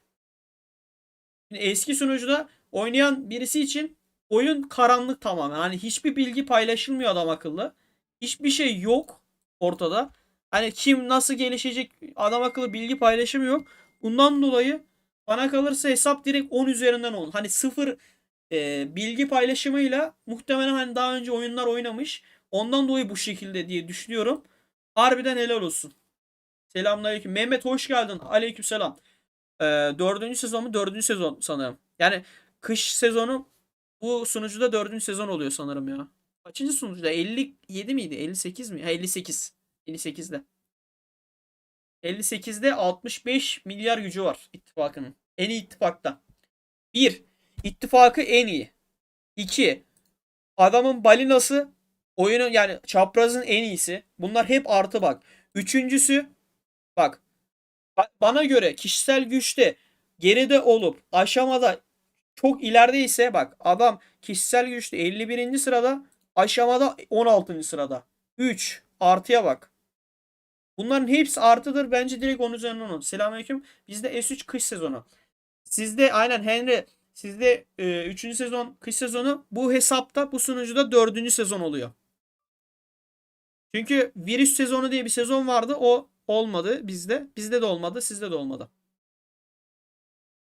Hesap 10 numara. Arkadaşlar puan verme aşamasına geçerim. Kaç puan veriyorsunuz? Ben 10 üzerinden direkt 10'u yapıştırıyorum bu arada. Direkt 10. Yani bir hata yok ve bence okey ya direkt. Ne diyorsunuz? Siz de yorumlarda yazın bakalım, bir puan ortalaması alalım ki. Alalım ki. Hesabı bu arada arkadaşlar, bunu da söyleyeyim. Şimdi güven sorunu olmasın. Mehmet Gökçe 10 demiş. Bahadır 10 üzerinden 10. Hakan Malta 9.9. 0.1 nereden kırdın? Zeus 10 üzerinden 10 demiş. Hesap mükemmel. Abi direkt yani 10 üzerinden 10 var harbiden ya. Bir de arkadaşlar şunu da söyleyeyim, hani güven açısından. Şimdi hesabı verdikten sonra arkadaşlar, ben yayını kapattıktan sonra, hesaptan çıktıktan sonra, yani ben çıkıyorum da siz yine de ayarlara geliyorsunuz. Genel ayarlar diyorsunuz. Ondan sonra diğer cihazların temizlenmesi. Temizlendikten sonra bu hesap diğer cihazlarla bağlantısı kesilecektir diyor. Yani şöyle, buna boşalt dediğiniz zaman, şimdi bunu burası geliyor. Onayla dediğim zaman, şimdi bu hesabın mailine bir kod gidiyor, tamam mı? Mailine kod gidiyor. Orada 6 haneli bir kod geliyor. O 6 haneli kodu girdiğiniz zaman sizin cihazınız haricindeki bütün cihazlarda oyun kapanıyor. Yani eğer tekrar giriş yapmak isterse diyeceksin ki adama mesaj yaz, 6 haneli kodu isteyeceksiniz mecburen. Çünkü bütün cihazlarda direkt oyun komple kapanıyor. Bunu yapın arkadaşlar.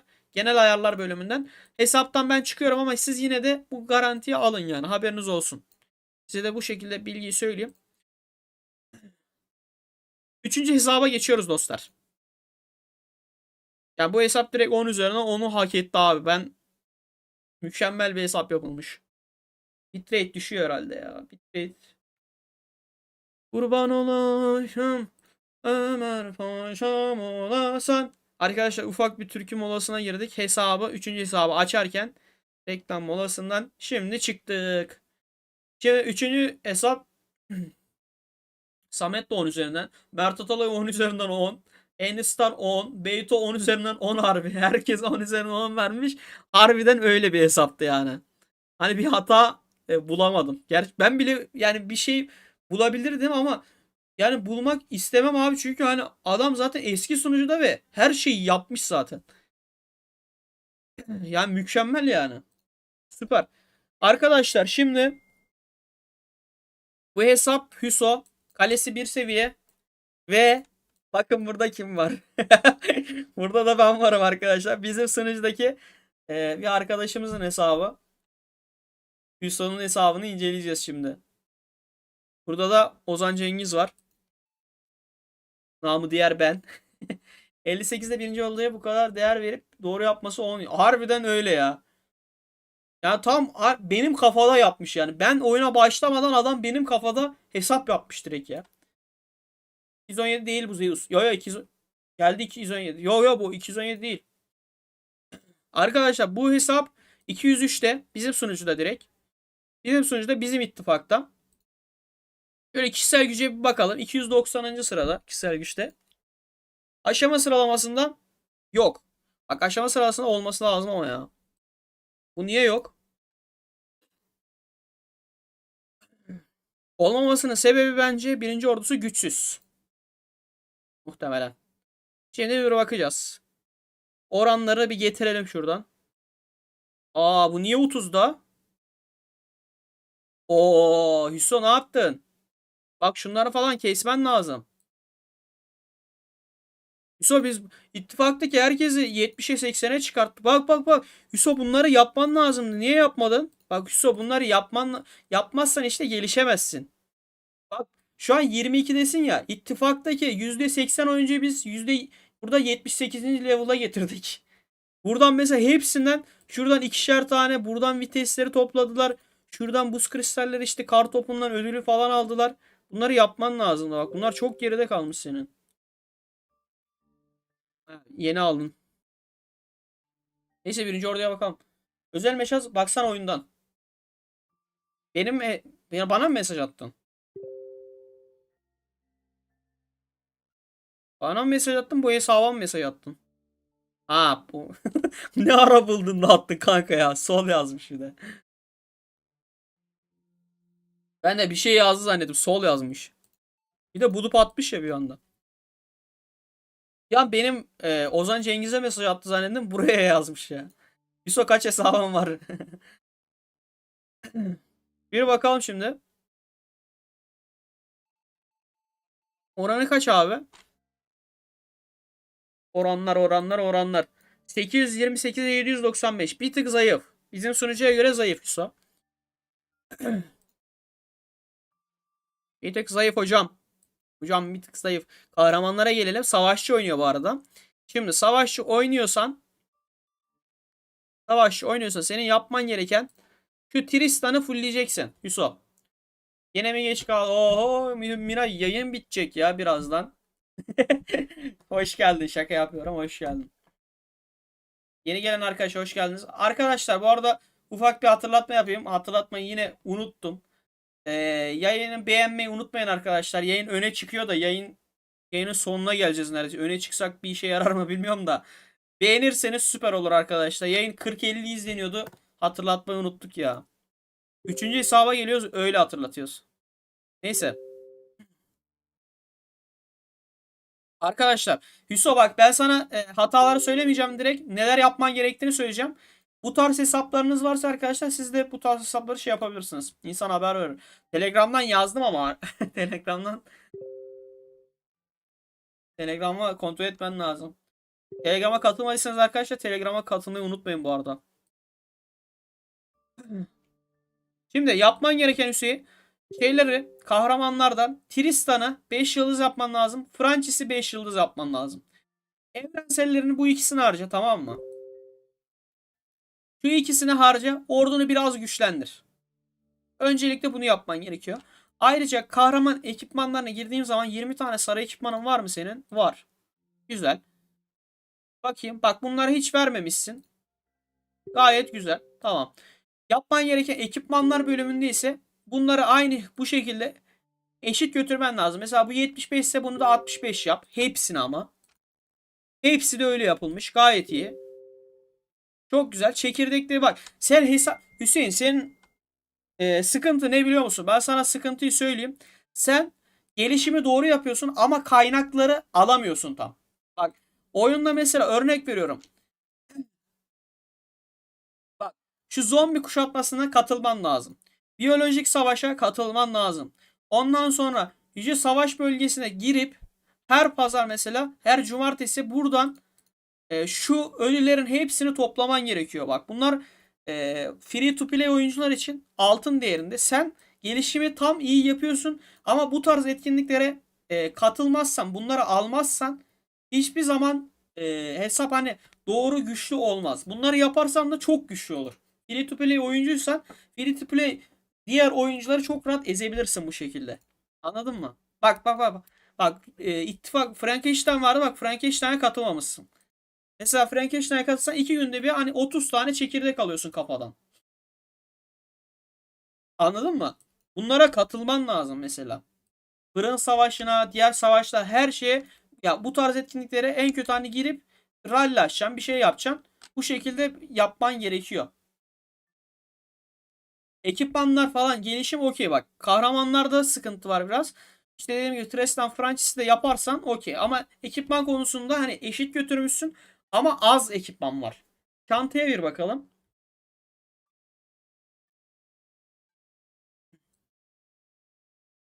Çantada durum ne? Çantada birikim var mı? Birikim pek fazla yok. 50 evrensel falan bilmiş. Samet başka hesap kalmadı. Bu son hesap. Bunu da yapacağız. Ondan sonra bitecek. Ondan sonra senin hesabın şeyini bir gösterelim. Birikimini bir gösterelim bakalım. Ne kadar biriktirdin? Ben bile merak ettim. Ne kadar biriktirmiş olabilirsin? Merakla bekliyorum. Bize bir sürpriz yap bakalım. Senin çantayı bir patlatalım. Çantayı tak tak hepsini harcıyormuşum bir anda. Kafayı yiyormuşum. Şöyle baktığımız zaman çantada fazla birikim yok. Rozet iyi birikmiş. Titanyum falan onlar fazla birikmemiş. Oha! Yusuf bu kadar gelişim ışınlanmayı nereden buldun? Elmasla mı satın aldın bu ışınlanmaları? Lan bundan bende 2 tane var. Mor ışınlanmadan 2 tane var. Hızlandırma var gibi sanki biraz. Bak hızlandırma var. Hızlandırma hepsini etkinlikte kullanman lazım Yusuf. Hepsini. Buranın hepsini etkinlikte kullanacaksın. Arabaya bir gelelim. Arabaya bakmamız lazım.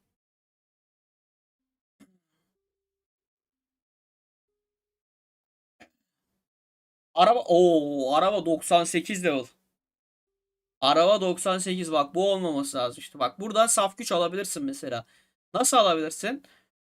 98 en kötü hani 130 yapılabilir. Bizim sunucuda 130 yapan neredeyse çoğu kişi 130 yaptı. Bunu kesinlikle yapman lazım. Enerjilerini her gün harcaman gerekiyor. 130 yaptığın zaman hani şuradan 2100 gayet iyi, %600 artacak çünkü. Çok güzel olacak. Aksesuar, oha aksesuar falan niye geride? İşte bak etkinliklere katılmadığın için. Ya hesabın sahibi sen değil. Hesabın sahibi etkinliklere katılmadı. Senin etkinlik kaçırmaman gerekiyor. Hesap arabası çok geride. Baksana daha planlı şeyler duruyor. Ne? YouTube bana dayanamıyorum. Seninle özel ilgileneceğim. Ha yayın çöküyor sonra. Önceki sahibi aynen önceki sahibine kızalım. Arkadaşlar puan verirken ya Hüso'yu düşünmeyin. Hüso çünkü yeni aldı ben de biliyorum. Önceki sahibine göre puan vereceğiz zaten. Ben şu anda hani hesabı geliştirmesi için ne yapması gerektiğini söylüyorum. Para vermedi. Ücretsiz bir şekilde aldı. Burada bunu yükseltmek için bak şurayı yükseltmek için sadece etkinliklere katılman gerekiyor. Merkez Savaşı etkinliği ve zombi istilası. Bunlara katılman lazım. Şöyle bir şeye bakalım. Araştırma. Allah'tan şu 2x açık var ya 2x açık olmayacak diye çok korktum. Çok korktum. Burada savaş politikasında bak burası da bitmemiş. Şurayı bitirmen lazım. Önceliğini buraya ver Hüso. Rozetlerini buraya harca. Şunu açmaya çalış yani. Buradan çok güzel saf güç geliyor. İlk önce buraya aç. Ondan sonra şeye git. Ortak operasyona git. Tamam mı? Burada hata yapılmış mı? Oğlum buralar falan çok geride ya. Hesabın sahibi çok kötü kullanmış hesabı. Tamam, burada en azından hata yok bak. Savaşçı yapmış, savaşçı yapmış. Burayı da savaşçı yapmış. Tamam buradan aynı bu şekilde savaşçıdan ineceksin aşağı doğru. Bir araştırman bu savaş bölümünde olacak. Diğer araştırman da üstü savaş politikasında. Buradan aşağı doğru inmen lazım. Anladın mı? İyi iyi bedavası iyi. Görevleri yap bari sezonu. Aynen Hüso'yu düşünün. Yiğit düşünmeyin. Hayır Hüso'yu düşünmeyin. Yiğit'i düşünün. Yo yo Yiğit. Lan Yiğit zaten Hüso. Lan oğlum yanlış söylediniz lan. Kanka şu anki hesabın sahibinin ismi ya Hüso isimli hesabın sahibi şu an chat'teki Yiğit. Bahadır da diyor Hüso'yu düşünün Yiğit düşünmeyin diyor ondan sonra ters oldu diyor. Ters olunca da aynısı oluyor. Ulan Bahadır. Fenasın ya. Beyin yaktı şu an beyin. Bir haftalık hesap mı? Bir hafta yani bir hafta falan oldu hesabı alalı. Yani ücretsiz bir şekilde alalı. Abi adam Hüseyin Yiğit. Ortalığı karıştırdı ya. Tamam burayı da bu şekilde yapabilirsin Hüseyin. Başka yapacağım bir şey yok burada. Yani dediğim gibi bir bölümü savaştan git, diğer bölümü savaş politikasından git. Yani amacın şuraya açmak olsun. Şu en aşağı 20'de 20 yapman lazım. Adını bilmediğimiz eski kişiye x 10 bin. Biraz ayıp ama düzelteceğim. İso şu anda sana demiyorlar. Bu hesabı sen yapmadın. Senin artık yapman gereken bundan sonrası. Senin hesabını bir 2 ay sonra bir daha inceleyeceğiz tamam mı? Buradan söylüyorum ben. O zaman bu hesapla o hesap arasındaki farkı bakacağız. O zaman sana puan vereceğiz. Şu anda eski sahibine puan veriyoruz.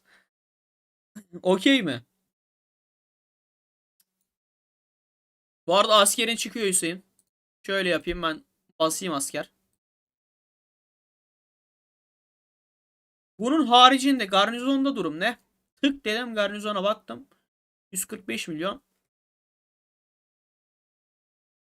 Şunu koyması lazım ya. Hadi bunu çıkartıp şunu koysak. Şöyle kaç oldu? 145'ti. 171'e çıktı. 171, 159 yok. Şöyle daha iyi. Şöyle yapsak daha iyi Hüseyin. Bana bırakın ben toplayacağım rahat olun. Haydi bakalım. Yusuf umarım toplarsın zaten bizim ittifaktasın sana ihtiyacımız var. Toplaman lazım. Bu hesabın üstüne para alması lazımdı zaten. Topla bakayım. İzle gör yeter beni zor olamayın. Tamam bunun haricinde şöyle bakıyorum genel olarak. Bunun haricinde başka bir şey yapmana gerek yok. Ama hepsi herkes ciddiye aldı. Sen alınma. Seni zorbalamıyor. Eski sahibini zorbalıyoruz. Onun haricinde şu an düşünüyorum başka bir şey. Başka bir şey yok ya. Bunun haricinde yapman gereken ya dediğim gibi sadece etkinliklere katılman gerekiyor. HKN ve HPNCM Megen. Merhaba, selam aleyküm. Aleyküm selam. Arkadaşlar bu ismi hatırlıyor musunuz? Bu isim oyunda da bu isimde birisi vardı. Hatta ben demiştim random birisi geldi demiştim. Ondan sonra chat'e bir özel mesajlara bu ismi bir yazmıştım. Adam şey çıktı. Harbiden o ismi kullanıyor ve ben bu adamla konuşmuştum. Çok fena bir şeydi o ya. Arkadaşlar yayını beğenmeyi unutmayın. Yayına beğeni atarak destek verirse süper olur. Keşfete düşeriz. Yayını 10 dakika sonra kapatacağım ama keşfete düşersek iyi olur. Arkadaşlar puan verelim. Şimdi arkadaşlar puan verirken eski sahibi yani hatalar yapmış belli bariz.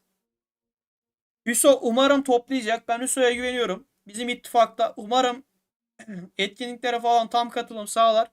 Hesabı toplarsa güzel olur açıkçası bizim açımızdan. İttifakta da birlikte oynuyoruz. Şimdi puan verme aşamasında puanınızı verin abi. Kaç puan vermek istiyorsanız. Ben şöyle bir düşünüyorum şu an. Toplanır. Serkan her türlü toplanır. Ya şöyle toplanır. Nasıl toplanır? Bizim ekip iyi. İttifak birinci sırada. Bundan dolayı artıları var. Hani bizim ittifaktan da zaten atmayacağımız için anladın mı? Yavaş yavaş hani bizle birlikte yavaş yavaş hani oyundan eğlene savaşa savaşa takılır yani anladın mı? Onun harici ben bu hesapta şimdi hatalara baktığımız zaman şurada ihmaller var işte hesaba çok değer verilmemiş. Bunlar mesela Francis'i yapamamış, Tristan'ı yapamamış. Bu seviyedeki bir hesap için şu ikisinin en azından 5 yıldız olması lazım mesela buradan. Ondan sonra şurada 98 level modifikasyonu. Burada sıkıntı var. Şurada çok geride. 3 diyorum ben. Serkan Ocak eksi bunu tanımlayamayacağım ama eksi bilmiyorum artık ne kadar vermiş. Eski sahibi 0. Ve ya 3 mü? 3 de fazla mı? 2 falan vereyim ya. Ya 3. Yine oynanılmış. Anladın mı? Mesela hani savaşçı açısından oynanmış mesela. Hani diğer kahramanlara fazla yüklenilmemiş. Hani mesela 5 tane e, kahramanı fullleyecek şekilde ekipman yapılmış mesela. 3 iyi ya. Ben 3 diyorum abi. Miray eksi 100 demiş. Sana şimdi eski sahibine 200'e 10 üzerinden 2. Hüso'ya 10 üzerinden 10. Hüso'ya 10 üzerinden 10 değil şu anlık. Hüso'ya ortalama 1-2 ay sonra bakacağız. Bakalım ne kadar toplayabilecek. O önemli. 181 sunucusunda Oğuzhan ne içerik çıkardı? Başkanlığı kaybeden taraf göç ile sunucuyu terk etti. Dur bakayım. İstediği başkanlığı kaybeden taraf göç ile sunucuyu terk etti. %85 ile çok çekişmeli bir savaş geçti. Tüm İBİşler yanıyordu. Oha haber verseydin ya çekerdik. Arkadaşlar o tarz hani öngörülebilecek savaşları Telegram'dan falan beni etiketleyip yazın ben aniden girerim video falan çekerim haberiniz olsun. Telegram'dan yazmanız yeterli. Tamam bunun haricinde bu hesaba diyebileceğim bir şey yok. Bakalım Hüseyin ne kadar toplayabilecek hesabı. Şimdi Samet'in çantayı bir açalım abi. Samet'in çantayı bir gösterelim.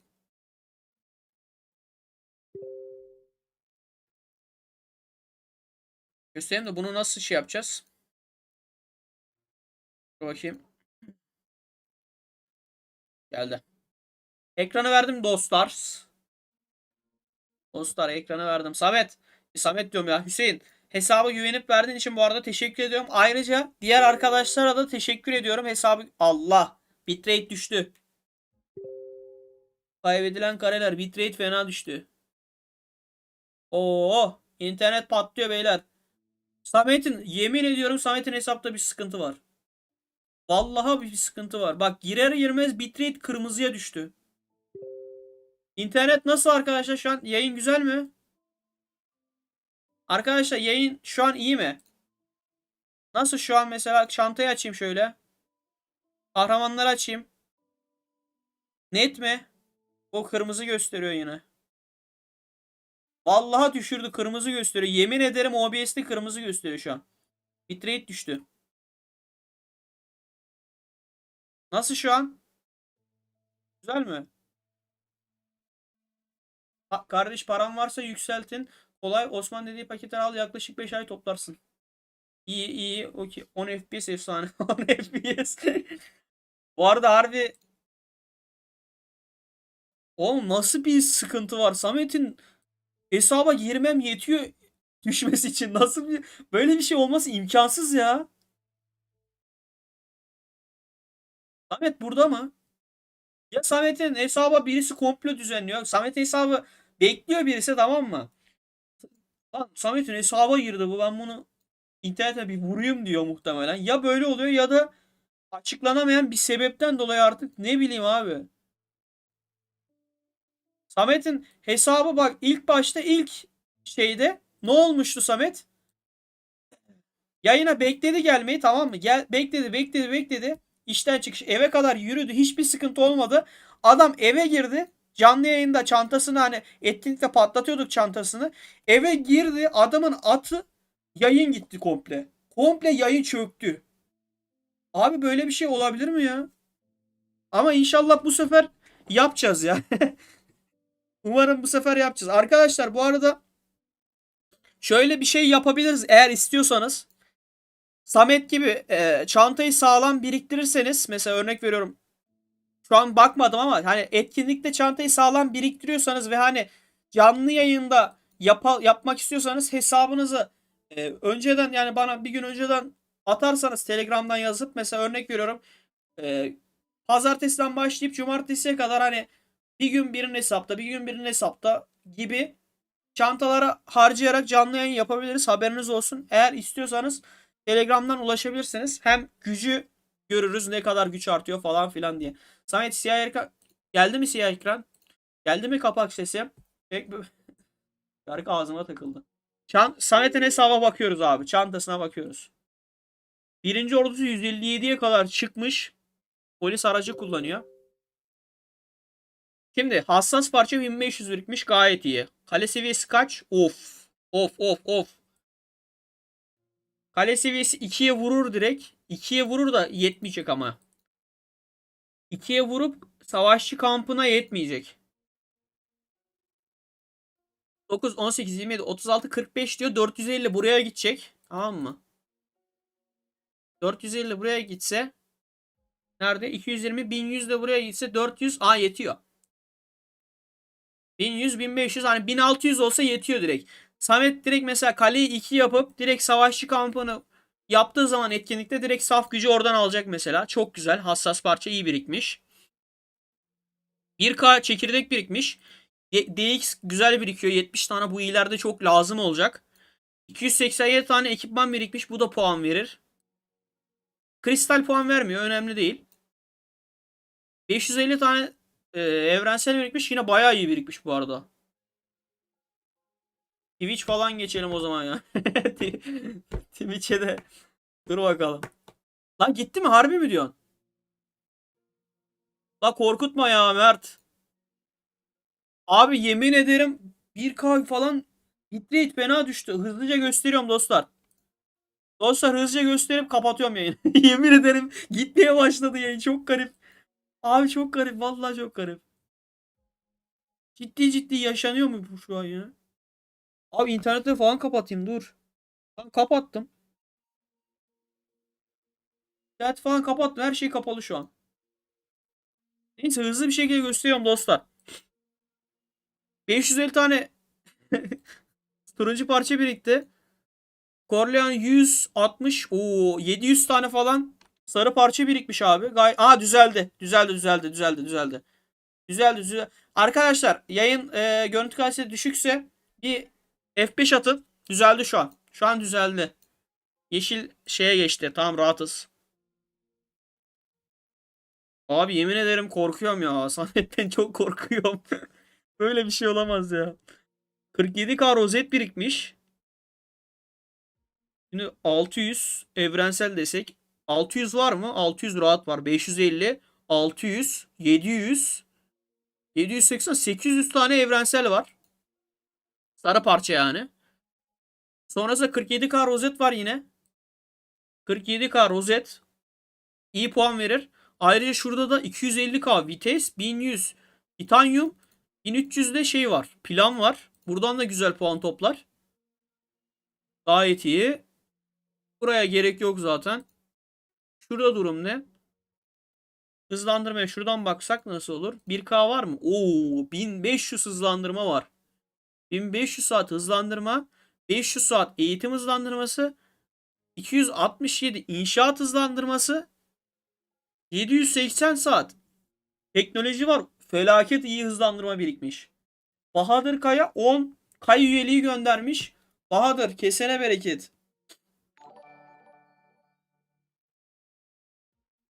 Bahadır çok teşekkür ediyorum kanka, kesene bereket. Araya mı? Kanka Samet.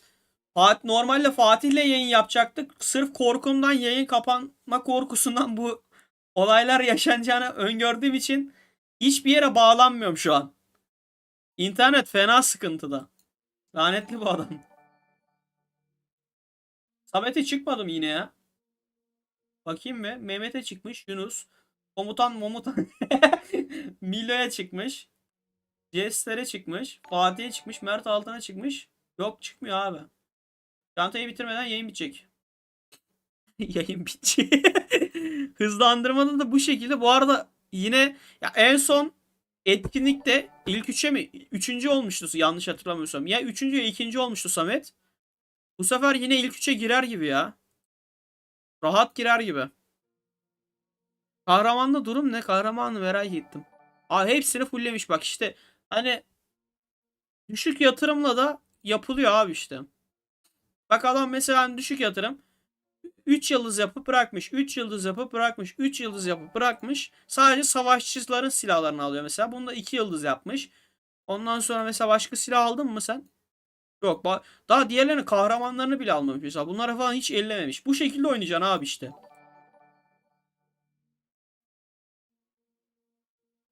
Vallahi kuru yer bırakmıyor. Bırakıyorsun gibi kanka. Bu açıklanamaz ya gerçekten. Evet sen tekrar kontrol. O zaman sıralamaya. Abi böyle bir şey olması mümkün mü ya? Bak geçen de böyle olmuştu. 1,5 saat yayın yaptım bak bugün de. Samet'in hesabına girer girmez bitrate düştü. Bak o gün de mesela etkinlikte ne güzel hani Samet diye o kadar biriktirdi, çantayı bayağı doldurdu falan, hani güzel umutlarla hani demiştik canlı yayında hesabı şey yapalım, yükseltelim falan. Abi yayına girdim, tamam mı? Samet'le de konuşuyoruz yani. Telegram'dan da Samet'le konuşuyoruz. Hani normal hani bana demişti hani ben dışarıdayım. Hani bazen konuşacağım ses gitmesin diye. Eve gidince de tam konuşacağım dedi, tamam mı? Hani bu şekilde eve gitmesini bekliyorum. Hani yavaş yavaş hani hesabı anlatarak geçiştirmeye çalışıyorum. Yayını sürdürmeye çalışıyorum. Hani eve gitsin rahat rahat hani konuşarak hesabı yükseltelim canlı yayında. Abi eve adamını attı. Tamam ben geldim dedi. Yayına bir baktım, yayın yok. Ya şu an 10K bitrate veriyorum mesela. O zaman 1K bitrate'e düştü. Yayın direkt komple gitti. Hiçbir şey yapılmıyordu yani. Ayağına atlamadı. Yani bir büyü mü yaptılar bize Samet? Ne oldu anlamadım ya. Gerçekten çok saçmaydı ya. Umarım hani bir daha olmaz diyeceğim. Yine yaşanıyor. Hala yaşanıyor. Yükseltemiyor. Beyto Kay grubuna hoş geldin. Kesene bereket. Teşekkür ediyorum. Ay grubu çoğalıyor ya. Abi hesap yine sağlam birikmiş. Yani ortalama bir gel sese gel, yayını YouTube kapatsın. Yayını hiç kapatmakla uğraşmayayım. Bir deneyelim bakalım. Sese bir gel. Samet dur. Zaten yayın Şu anda her şey bitti abi. Yayına sen bir gel de YouTube kapatıversin kanka, yorulmayalım ya.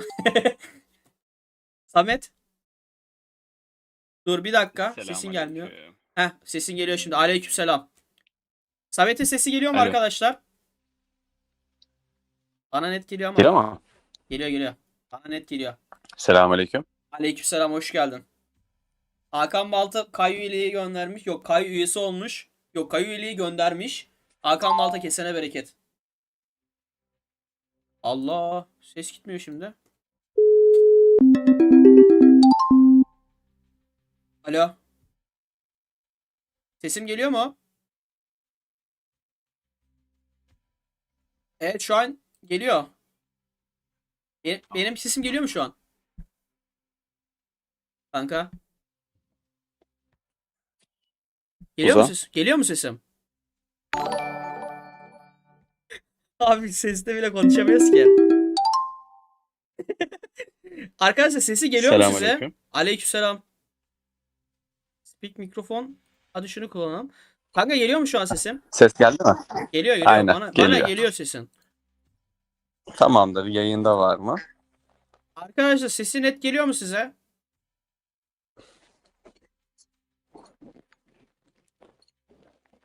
Evet. Ses bile gelmiyor diyor Muhtemelen kanka. geliyordur. Yok, muhtemelen az önce sıkıntıdaydı. Kulaklıktaydı. Şu an ben senin sesini alıyorum. Bir ay demiş ki Graham Bell bu kadar alo demedi. Alo, alo, alo, alo. Arkadaşlar geliyor mu sesi? Ha, şimdi geliyor. Net geliyordur Tamam. muhtemelen, tamam. Şimdi anlatmak ister Tamamdır. misin kanka? Durum ne? Ne yaptın sen? Ne Abi oluyor yani? bir önceki 300 parça etkinliğinde şunu fark ettim. Evet. Abi biz mor parçaları hiç umursamıyoruz. Aralarda kullanıyoruz. Şu an 2000 tane mor parça biriktirdim.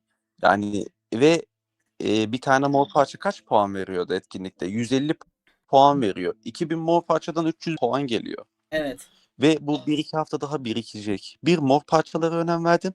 İkincisi, arabayı 130 level yaptım ve bıraktım. Ötesine hiç gitmedim. Daha fazla çekirdek kullanmadım.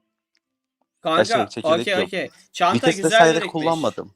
Çanta güzel birikmiş Ya, zaten de şu an artık çantayı gösterdik. Bizim şu yayında sana sıra geldiği zaman bitrate düşüyor. Bunun sorunu ne? Bak bize bunu söylesen. Şu an herkes bunu merak ediyor. onun Onun sorusu, Yüce Rabbim diyor ki benim bu kulumun sesini kimse duymasın, hesabını kimse görmesin. Bundan dolayı mı? Tabii tek sebebi, başka sebep yok abicim, yok ya, yok böyle şanssızlık olamaz ya. Baksana, girdin gitti ve sen yayına girdin ya. Geçen yayına başladığın yerde o 300 parçada aynı konumdaydım. Aynı Evet. yerden eve iniyordum ve şu an aynı anda yani yatakta yatıyorum. Evet. Birazdan da ses kompletten gider. Birazdan otomatik YouTube kapatır zaten yayını. Birazdan otomatik hepsi geçecek arkadaşlar. Şimdiden vedalaşın, ben size söyleyeyim. Ya gerçekten inanılmaz abi. Vallahi billahi bu ayarlansa ayarlanmaz yani. Hani bunu benim yapmam da Yok mümkün abi, değil. yok. Hani bunu otomatik bir şey oluyor yani, anladın mı? OBS'te mesela bir anda Çözemedim ya. senin hesaba girdim, bak şu an mesela 10K sabit bitrate veriyor. Yeşil ışık yanıyor. Senin hesaba girdim, tamam mı? Şeyden birisi Hı. sohbetten birisi dedi ki aha gitmeye başladı dedi. OBS'e bir baktım 1K bitrate'e düşmüş. Az önce. Olma ya. Onu ben de abi bilmiyorum vallahi, kuru yer bırakmıyorum arkadaşlar. Haberiniz olsun. Vallahi bilmiyorum ya, Yok. geri değişik. Şey yapacağız mı peki Samet? Uğursuz diye. Ne Yayında yapalım mı? eee, senin çantayı yayında patlatacağız mı yoksa sen mi yapmak istersin? Yayında patlatabilirsin de yayın patlamazsa. İnşallah patlamaz kanka, ne diyelim. Yayın Yani patlamazsa yaparsak olur güzel abi. olur kanka, tabii ki de. Sıkıntı yok, sıkıntı yok. Ya, kullanabilirsin. Hesap senin hesabın oğlum. Benden çok senin bilgisayarda açık lan hesap. Samet bağımsız bedevi gibisin. Geliyor uğursuz. Yemin ediyorum ya. Neyse. Ama şey yani 300 parça Yapacak bir şey etkinliğinde yok. gene sen kullan. Sıkıntı yok. Hassas parça o zamana kadar 2000 yaparım ben. Bakalım ya, yayında falan şey ekran falan da verebiliriz. Ayarlarız onu ya. Onu Şu konuşuruz. 2 yeni hafta var. sezon Yeni sezon binalarına baksana bir. Ben senden bir akıl alacağım. İnsanlar da duysun. Bakayım. Baktım. Şimdi abi ben orada şu an şeye geçtim. Direnç veren bina var ya. Ha, orayı mı diyordun? Evet. Onu 31 seviye yaptım. Ama oraya harcamak mantıksız geliyor. Şu an zaten 60 küsürlere kadar kesebiliyorum. Aha. Fakat üstüne saf gücüm yetmiyor. Yani onu yükseltmem mantıklı mı yoksa alttaki savaş binalarına geçeyim mi? Seraları 30 yapıyorum zaten. Ya savaş binalarına başladım. Onu yükseltsem bile sezon sonunda ödül de vermeyecek. Herhangi bir Ha. katkısı da yok. Aldığım direncin bir şey de yok. Çünkü balinalarla zaten 70 seviyelere çıktım neredeyse ödüllerde. O zaman hiç gerek yok. Balina da değil. Hiç gerek yok değil mi? Alttakilere Aynen. odaklanayım sadece. Alttaki 31'de bıraktım. şunlara odaklan, savaş bölümüne. Hani şeyleri Hı. sezonun sonuna doğru ödül almak için, sezon parası almak için 35 Ha, yapabilirsin ama. Yani en en sonlara kötü doğru. şey olacak zaten. Etkinlik geldiğinde saf güç atacak. Tahminimce bir 200 milyona yaklaşırım. Bir aksilik olmazsa. O zaman tekrardan yükseltir zombi köpeklere devam ederim. Senior Rocky, arabanın şu anki seviyesi kaç? Araç seviyen şu anda kaç? 130'a yükseltmek mantıklı da mesela 80 level mı 90 level mı? Yoksa 6 araba ekipmanını ikişer seviye yükseltmek. 6 araba ekipmanını ikişer seviye yükseltmek. Bu da bayağı iyi. İkişer seviye yükseltmek. Ama işte mesela kaçtan 130'a çıkartacaksın, o önemli. Ama Özel onu çok sohbet şey baksana oyundan. kullanması lazım.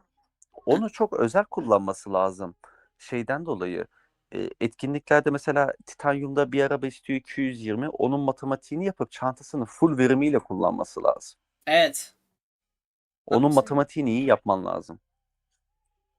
Hesaplayacaksın. 117. 117 ise yo yo. Ama yok. Yo yo, açman 130 lazım. yapması için her seviyede 12,5K ile istiyor yani ortalama. Yani 13 seviye vuracak. 180 bin tane kadar vites lazım ona 130'a. Senior Rocky nasıl yapman lazım? Yani 130 yavaş yavaş olur zaten. Bölerek yap. 180K vites lazım 130'a şu anda ona. Ya mesela birazını buraya harca. Birazını mesela 125 falan yap burayı. Sonrasında hani zaten yavaş yavaş gelecek ya vites. Hani 130 yaparsın zaten burayı. Vites zombilerden falan bol geliyor ya. Burayı da yükselt. Burayı da yükselt. İkisini birden yükselt ya. Araba senin 190 yok 180. 180'e itmesi lazım. 180'den sonrası boş artık. Çok fazla Vitesi istemiyorum. 600K falan istiyor galiba buradan 180'e. Etkinliğe kadar 400 biriktirmeye çalışıyorum. Bak diyor ki Bahadır. Ses sekiyor bak Samet yapma etme diyor. Ben yayından sonra onu özel olarak arayacağım. Ayın 15'e Buradaki geliyor ekipmanı Bahadır. yükselt. Kanka valla benim diyebileceğim başka bir şey yok. Yayın yine 2 saat oldu. Samet yayını beğendin mi sen? Ben saçmalama böyle sorular sorma. İlk Vay vay izleyicinim ben vay senin vay vay. neredeyse. Adam işte adam. Arkadaşlar İlk yayını izleyicin beğenmeyi neredeyse. unutmayın. Algoritma bozulmasın. Yayının artık sonuna Benim geliyoruz. benim Evet YouTube Samet. beğenilerimde normalde sadece şarkılar oluyor. Başka hiçbir şey yok. Hı Senin hı. videolara girdi araya. Şarkı dinliyorum. Şarkı bitiyor. Tam öbürüne geçecek diye seviniyorum. Hepinize merhaba arkadaşlar. Bugün ikinci gündeyiz. Başaramadık. Başaramadık abi. Neyi başaramadım? Samet senin söylemek istediğin bir şey var mı? Kapatalım yayını. Yayını beğenelim bak. 31 kişiyiz şu anda. Yayın beğenmesi 12 arkadaşlar şu anda. Ben de hayırlı akşamlar falan diyeceksin zannettim kanka. Beğenelim. Hayırlı akşamlar hepinize. Ee, Beğenin. Evet. Hepinizi seviyorum. Evet. Özelden sorular sorabilirsiniz. Tamam. Özelden rahatsız ediyorsunuz. Arkadaşlar hepinizi seviyorum. Görüşmek üzere. Yayını buraya kadar izlediğiniz için de teşekkür ederim. Umarım işinize yaramıştır. Son bir şey söyleyeceğim. Söyle bakalım. Söyle Buradan kapatalım. Bahadır Kaya'ya selam söylüyorum. Bahadır Kaya'ya selam söylüyorum. Fatih Jaca'ya söylemiyorum. O bana söylemiyor çünkü yayınlarda Peki. sese geldiğinde. Peki. Görüşürüz arkadaşlar. Hayırlı akşamlar.